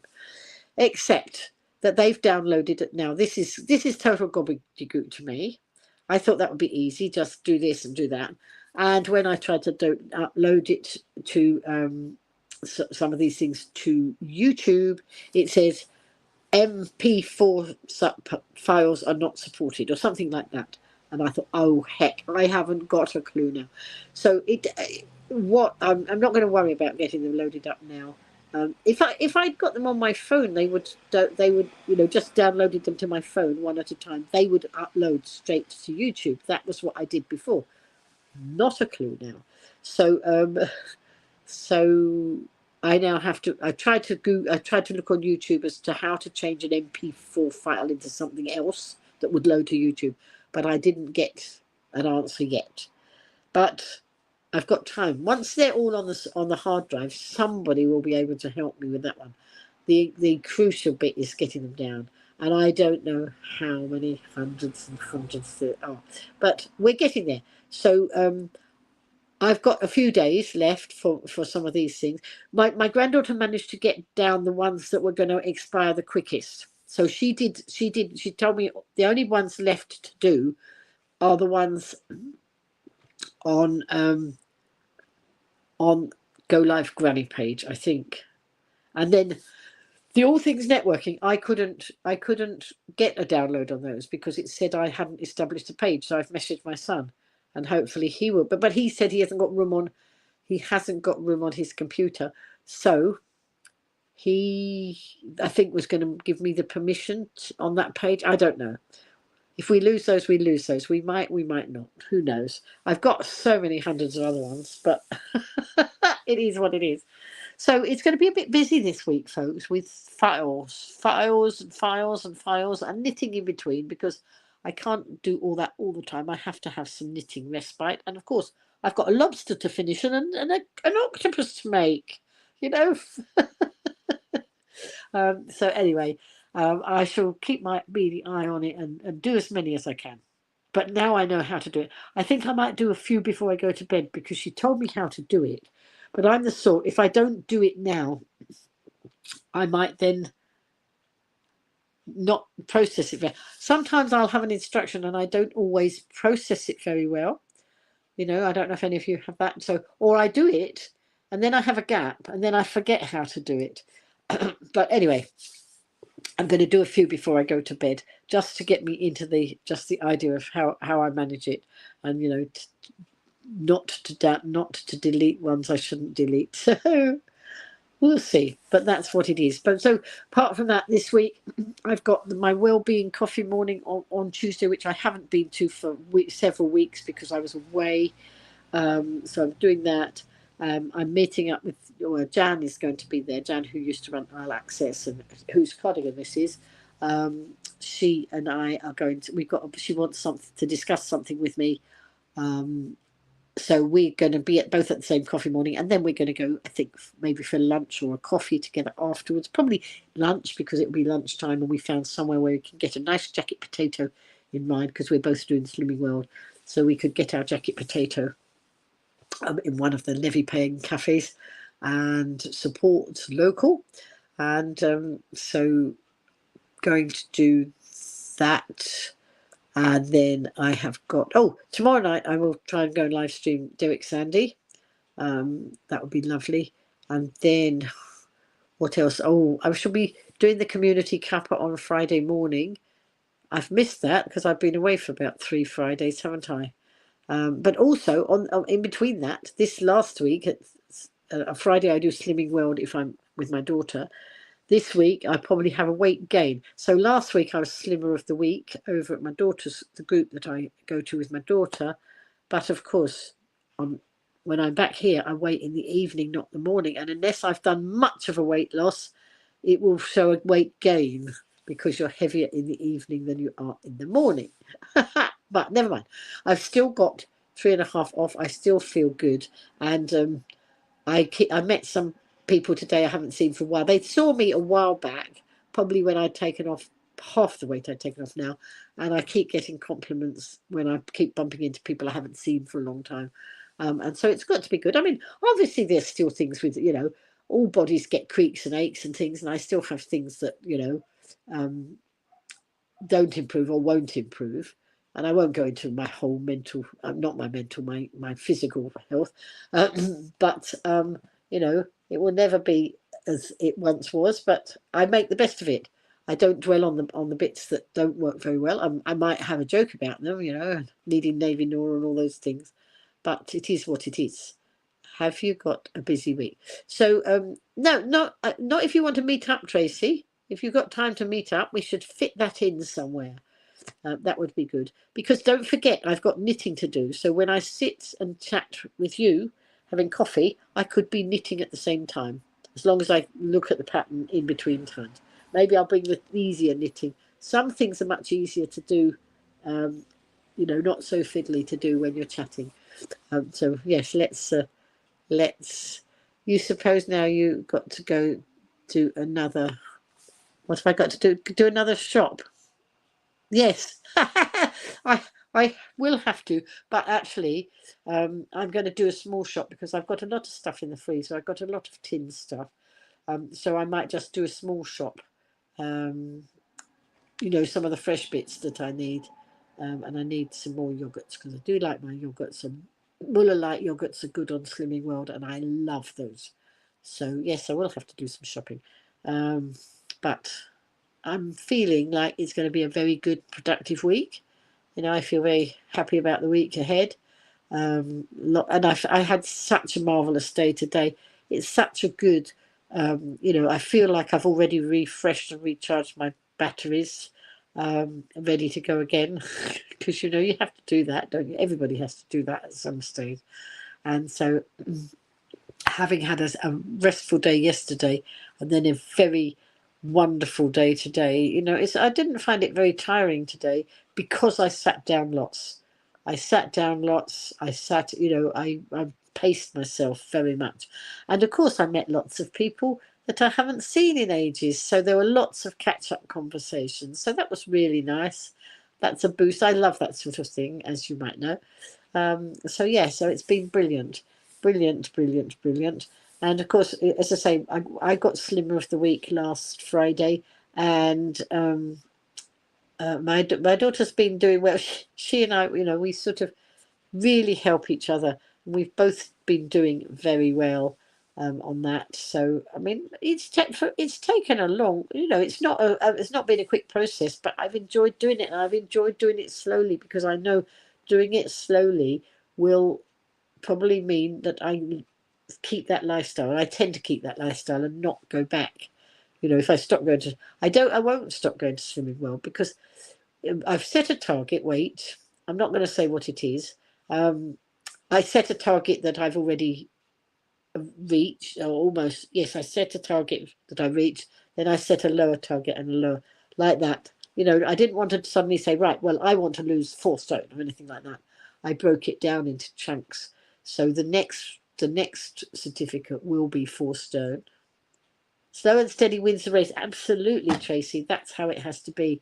And I feel that I would still keep going to Slimming. I enjoy going to Slimming World. It's like a little meet up for friends for coffee. And you know, we and whether I'm at my daughter's and that group, and I know a lot of those people, or my group here. Well, it's yes, the group, you know, at the end of my road, and those people. It's just nice to be in that friend. It's another friendship group, isn't it? And so that's really nice. And so when you get to target, so I have set a target, but haven't set a big target more. I'm just doing it in chunks. So when I get to my final target, which I don't even know what my final target is yet, I just keep making a target a little bit, you know, doing a little target. But I don't want to say, right, well, I want to get to 10 stone, because 10 stone might not be right for me. It might be, you know, might be okay to stop. I'm hovering around. I'm not far off 13 stone now. And so, you know, 12 stone might be right. It might not be. Who knows? I will know when I've reached the weight I want to, but I haven't decided what weight it is going to be. When I feel it's the right time to stop, then I will stop. And then I thought, well, if you get to target, then how do you not lose any more weight? Because if you're still eating the same, anyway, there is a process. Once you get to your target weight, then they change the plan for you so that you don't keep losing weight. So you can eat differently, and as long as they give you a range. So as long as you don't put on or lose 3 pounds either side of your target weight, as long as you stay in that target bubble, if you know what I mean, then you don't pay to go to Slimming World. So why would you not want to stay in your target bubble if you're going to save all that money? You know how I like saving money. And Slimming World isn't a top cashback site, unfortunately. Yes. So that will be looking forward to. But I don't know. I mean, I feel very good now, but I know that I probably want to lose some more. So let's see. Win-win. Absolutely win-win, Heather. I do like a win-win situation. Oh, and by the way, this week I made I don't know if I told you, I made a card. I mentioned to you, I think, that Yvonne's father had died recently. So I made her a card and I sent it off to arrive before his celebration of life, which was earlier this week. So I was chatting to her online. I thought I better just check that the cards arrived. So I said, "Oh, did you get my card?" And she said, "Was it a card with hearts on?" I said, "Yes, that'd be it. But I'm sure I signed it. I remember getting a pen out and writing on the back of the card." would be dangerous with the brain. So I did write on the back of the card. She photographed the back of the card. I wrote on it. I put something like thinking of you, hugs and kisses, but I forgot to put my name. I put a kiss. Forgot to put a name. She said she thought it was from me. It looked like my style. And she did like the card, but fancy putting. I thought, well, I know that I wrote on the back because I remember getting a piece of a pen, going and looking for a pen, and I remember actually writing on the card. Fancy not putting my name on it. How silly was that? Never mind. Well, then she could reuse it, couldn't she? Because she could send it on to somebody else if she wanted to, and then put her name on it. Oh dear. Anyway, so I am hoping to, well, not perhaps this week. I'm wanting to do some more crafting again. I made that card for Yvonne, and I just absolutely loved making it. And it was a very quick and simple one to do. But sometimes simple is can be stunning, can't it? Some of the simplest things might be the nicest looking things. So so I would like to be making some more cards, but I have got a lot of knitting, a few knitting projects, as you can see. You're sure she'd know it was for you? Hang on. I'm sure she'd know it was you because how many other handmade cards would? Absolutely, that's right. She makes a lot of cards herself. She sends them on to other people, but yes, she had to guess it was me. But I just wanted to know that it arrived because our post is so up the creek. I'm thinking, we've paid the post office, and I paid to go send it first class, although I'm not quite sure if that makes any difference. But that they keep putting our post up, so I just wanted to know. Have you had fun playing with your new? Do you know what? I haven't much done my new machine at my daughter's because obviously we've had different things going on. So we bought all the plants, so we were spending a lot of time in the garden, even late at night. And although I'm not doing the gardening in her front garden where we put a lot of these things, there's a lovely bench, and I do like sitting on the bench later in the day when the shade is on the front garden or that bit of the garden. I like sitting there on the bench. So I've been knitting out on the bench. I've been helping her a bit with the garden, or chatting to her. I can't do the gardening from the bench, but I can hold the hose sitting on the bench, so I help her bits like that. So no, we haven't. I did say to my granddaughter that we should, because she's the one that helped me on the machine before, and I said, would you like to have a go at that? She said yes, but of course it was more important to get the downloads done. So that would by next weekend I probably should have had to have them all down. I will want to get them all down by then, even if we haven't reached the dates, because just peace of mind for myself. You've taken on the do it now attitude. Well, that sounds very good, Heather. Maybe I should take a leaf out of your book. Do it now attitude. Send the card, make the call, send the text, and make the visit. Do it now. Right, I'm going to try and stick with that, Heather. See if I can. Rather than why do it now when you can put it off till tomorrow. But no, it sounds good. Sounds good, Heather. Hopefully it's getting things done. So one of the things I am going to do, I have some of those vacuum pack bags. The ones that you put your clothes in or whatever it is, and then you suck all the air out with a little vacuum pump. And I've been doing that with my clothes, going backwards and forwards because they take up less room. They're still as heavy, but they take up less room in the luggage. So I've been doing that. But I've ordered one of those little vacuum. They say you can do it with your vacuum cleaner. I never worked out how to do it with my vacuum cleaner. It was just not an option. Heather's got those bags too, and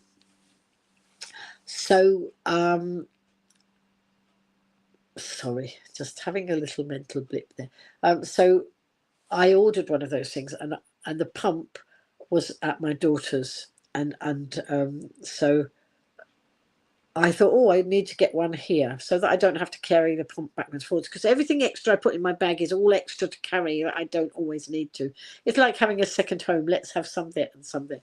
So I decided, coming back this week, I was going to I wanted to get some more bags. So we went and got some bags in Argos, and then so I tried to. Oh, I know what it was. I wanted to vacuum pack some of my wool. See all this here?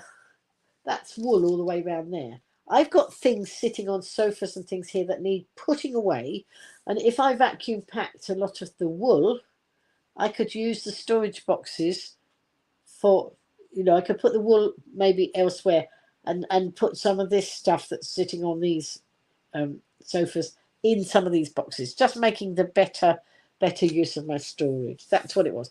So we went to Argos, and of course, don't forget, Argos is a cashback site. So I I got some cash back on my Argos trip, and I bought some of those. I had to go and get a mouse. Although I've got a laptop, I'm not very good with the touch pad. I like a mouse, so I've got a mouse plugged in because I find it easier with a mouse. So that when we ordered the laptop, the mouse wasn't available, but that wasn't crucial because my granddaughter, I could do touch, the touchpad, but not my favourite. And my granddaughter could do all that anyway, so it didn't stop us doing the downloads. But of course, we had to go back to Argos for the mouse another day. But my daughter's Argos is in her Sainsbury's, and she goes to Sainsbury's quite a lot, so that wasn't an issue for us. And so we went back and got some storage bags while I was collecting the mouse. And so I went to pack them. Shenanigans again. I went, so I had the vacuum, the pump, the suck out pump at my daughter's. And so I put some of this wool in, because I've got a lot of wool at my daughter's, and I thought if I vacuum pack it, it would be taking up less room at my daughter's. It would be tidy. So I vacuum packed it, turned away, and all of a sudden the bag is expanding again. So I vacuum packed it again, tried it again, and turned away, and it started expanding again. I thought there's something wrong with these bags. It wasn't something wrong with these bags, it was something wrong with this granny. So I think I hadn't sealed them across the top properly. I need to probably do that a bit more, because I then did manage to seal a bag with clothes in to bring back. So that worked. So anyway, I thought I need a pump at this end. So I went hopped on Amazon and went to order a pump. But there was a deal on that had lots of bags and a pump. And I thought, well, that's when I decided to vacuum pack a lot of this. So I bought myself some more bags, and I've got it. It was supposed to arrive tomorrow, and it's already arrived. It came yesterday. Was it yesterday? Yeah, no, it came yesterday. So there will be a lot of little bags being filled up with all that wool. Both Stephen and Tasha have got a mouse with their laptops. Neither of them like the touch. Oh no, see, it's not just me, is it?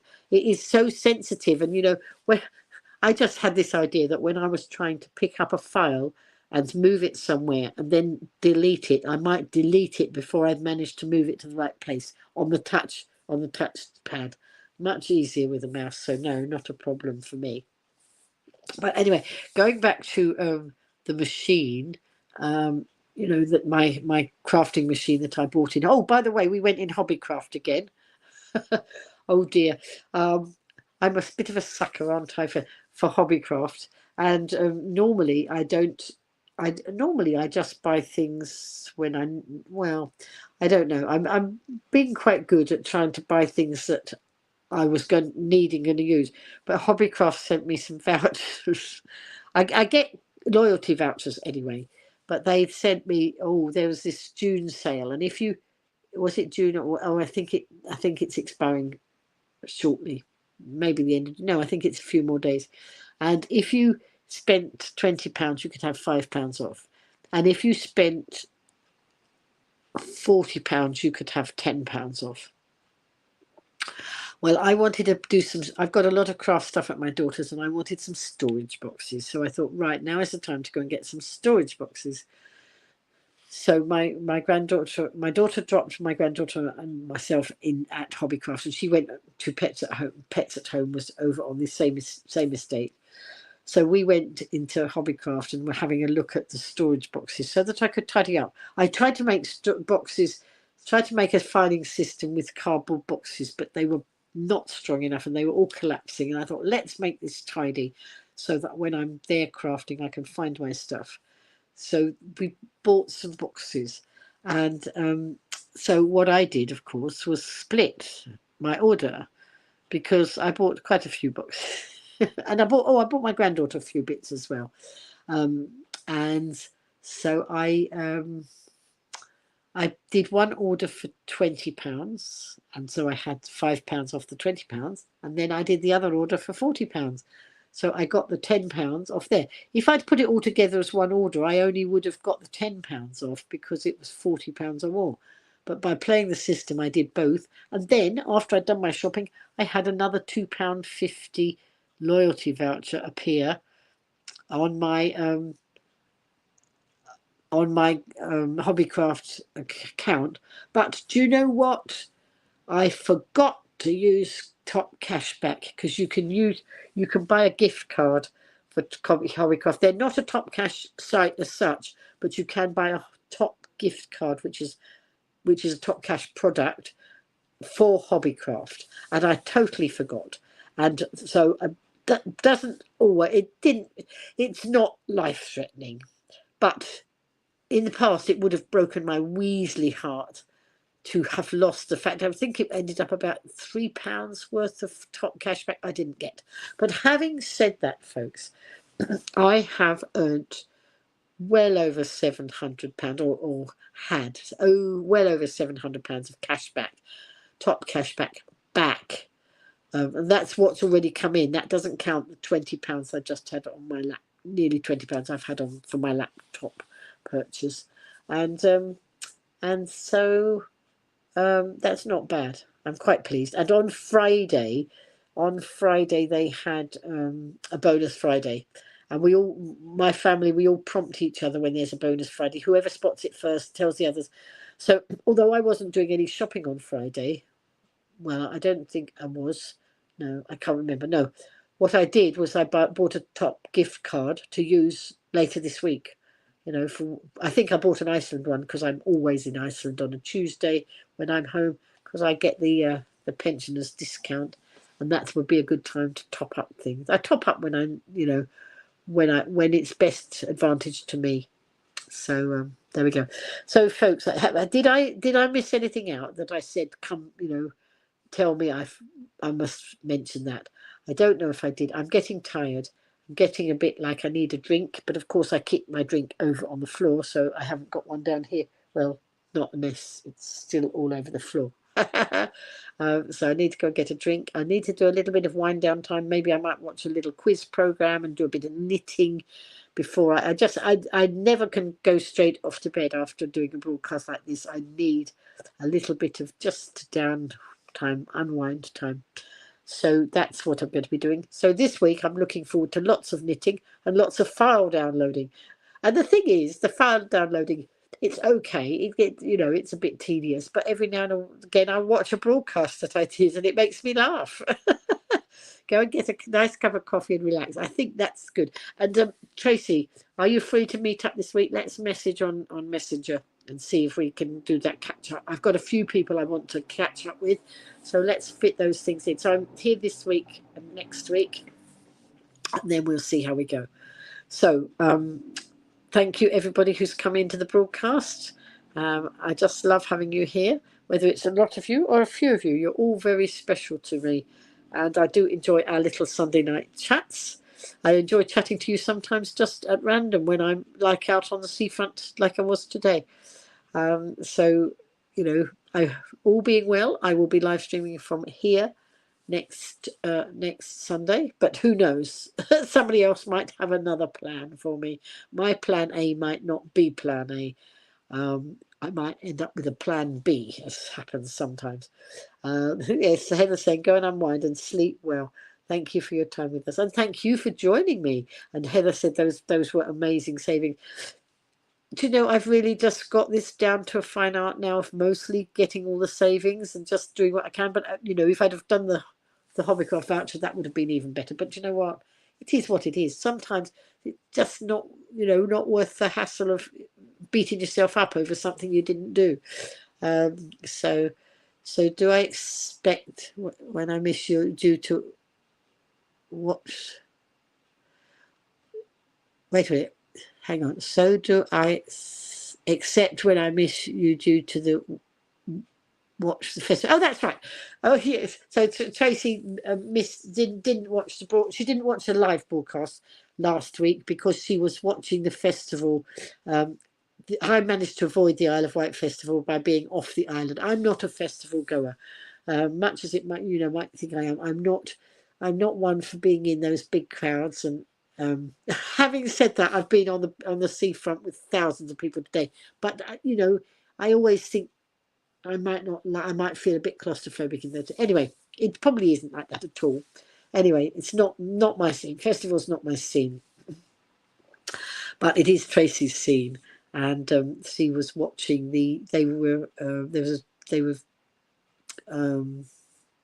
was it a live stream? Were they live streaming, Tracy? Was it, or was it a TV program? I can't remember. But you were watching. I know you were watching the festival last week. I was just not here. The reason I don't like to be on the island is because all things for the residents often snarl up, like the traffic gets snarled up and things like that. So I try and avoid. If I had been here, I would have avoided that area and just stayed over in the Ryde side. But you know, it is what it is, and I wasn't here, so I didn't have to contend with any of that. Anyway, I do now need to go and go and make myself a cup of coffee, I think was the instruction, wasn't it?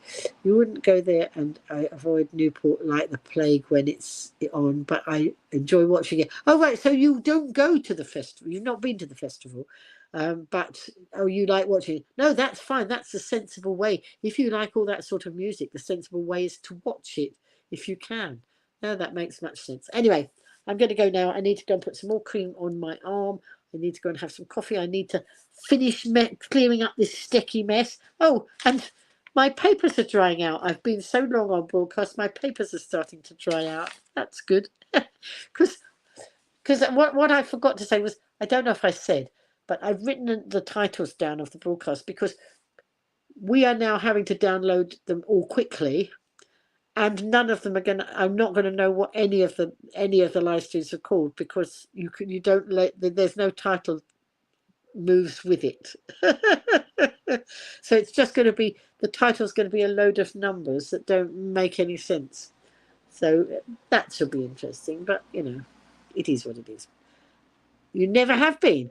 That's really, Tracy, that's funny because I thought you were perhaps a festival goer, but now I know you're not. That's okay. Anyway, that's it, folks. That's it for tonight. It's a wrap. A wrap on a very lovely, lovely day. A wrap on a lovely week, a nice week I've had. I hope you all have.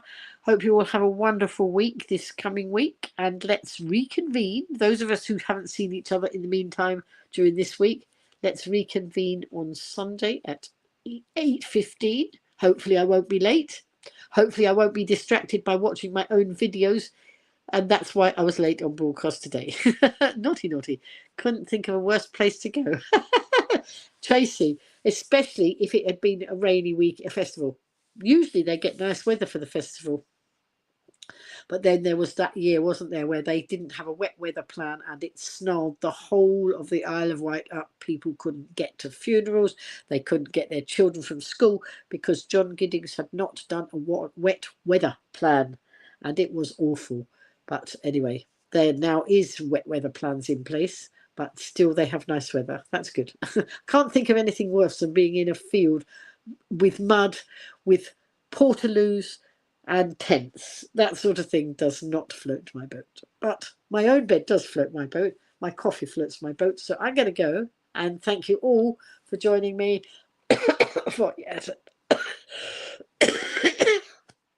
I've talked too much, folks. I do need to go.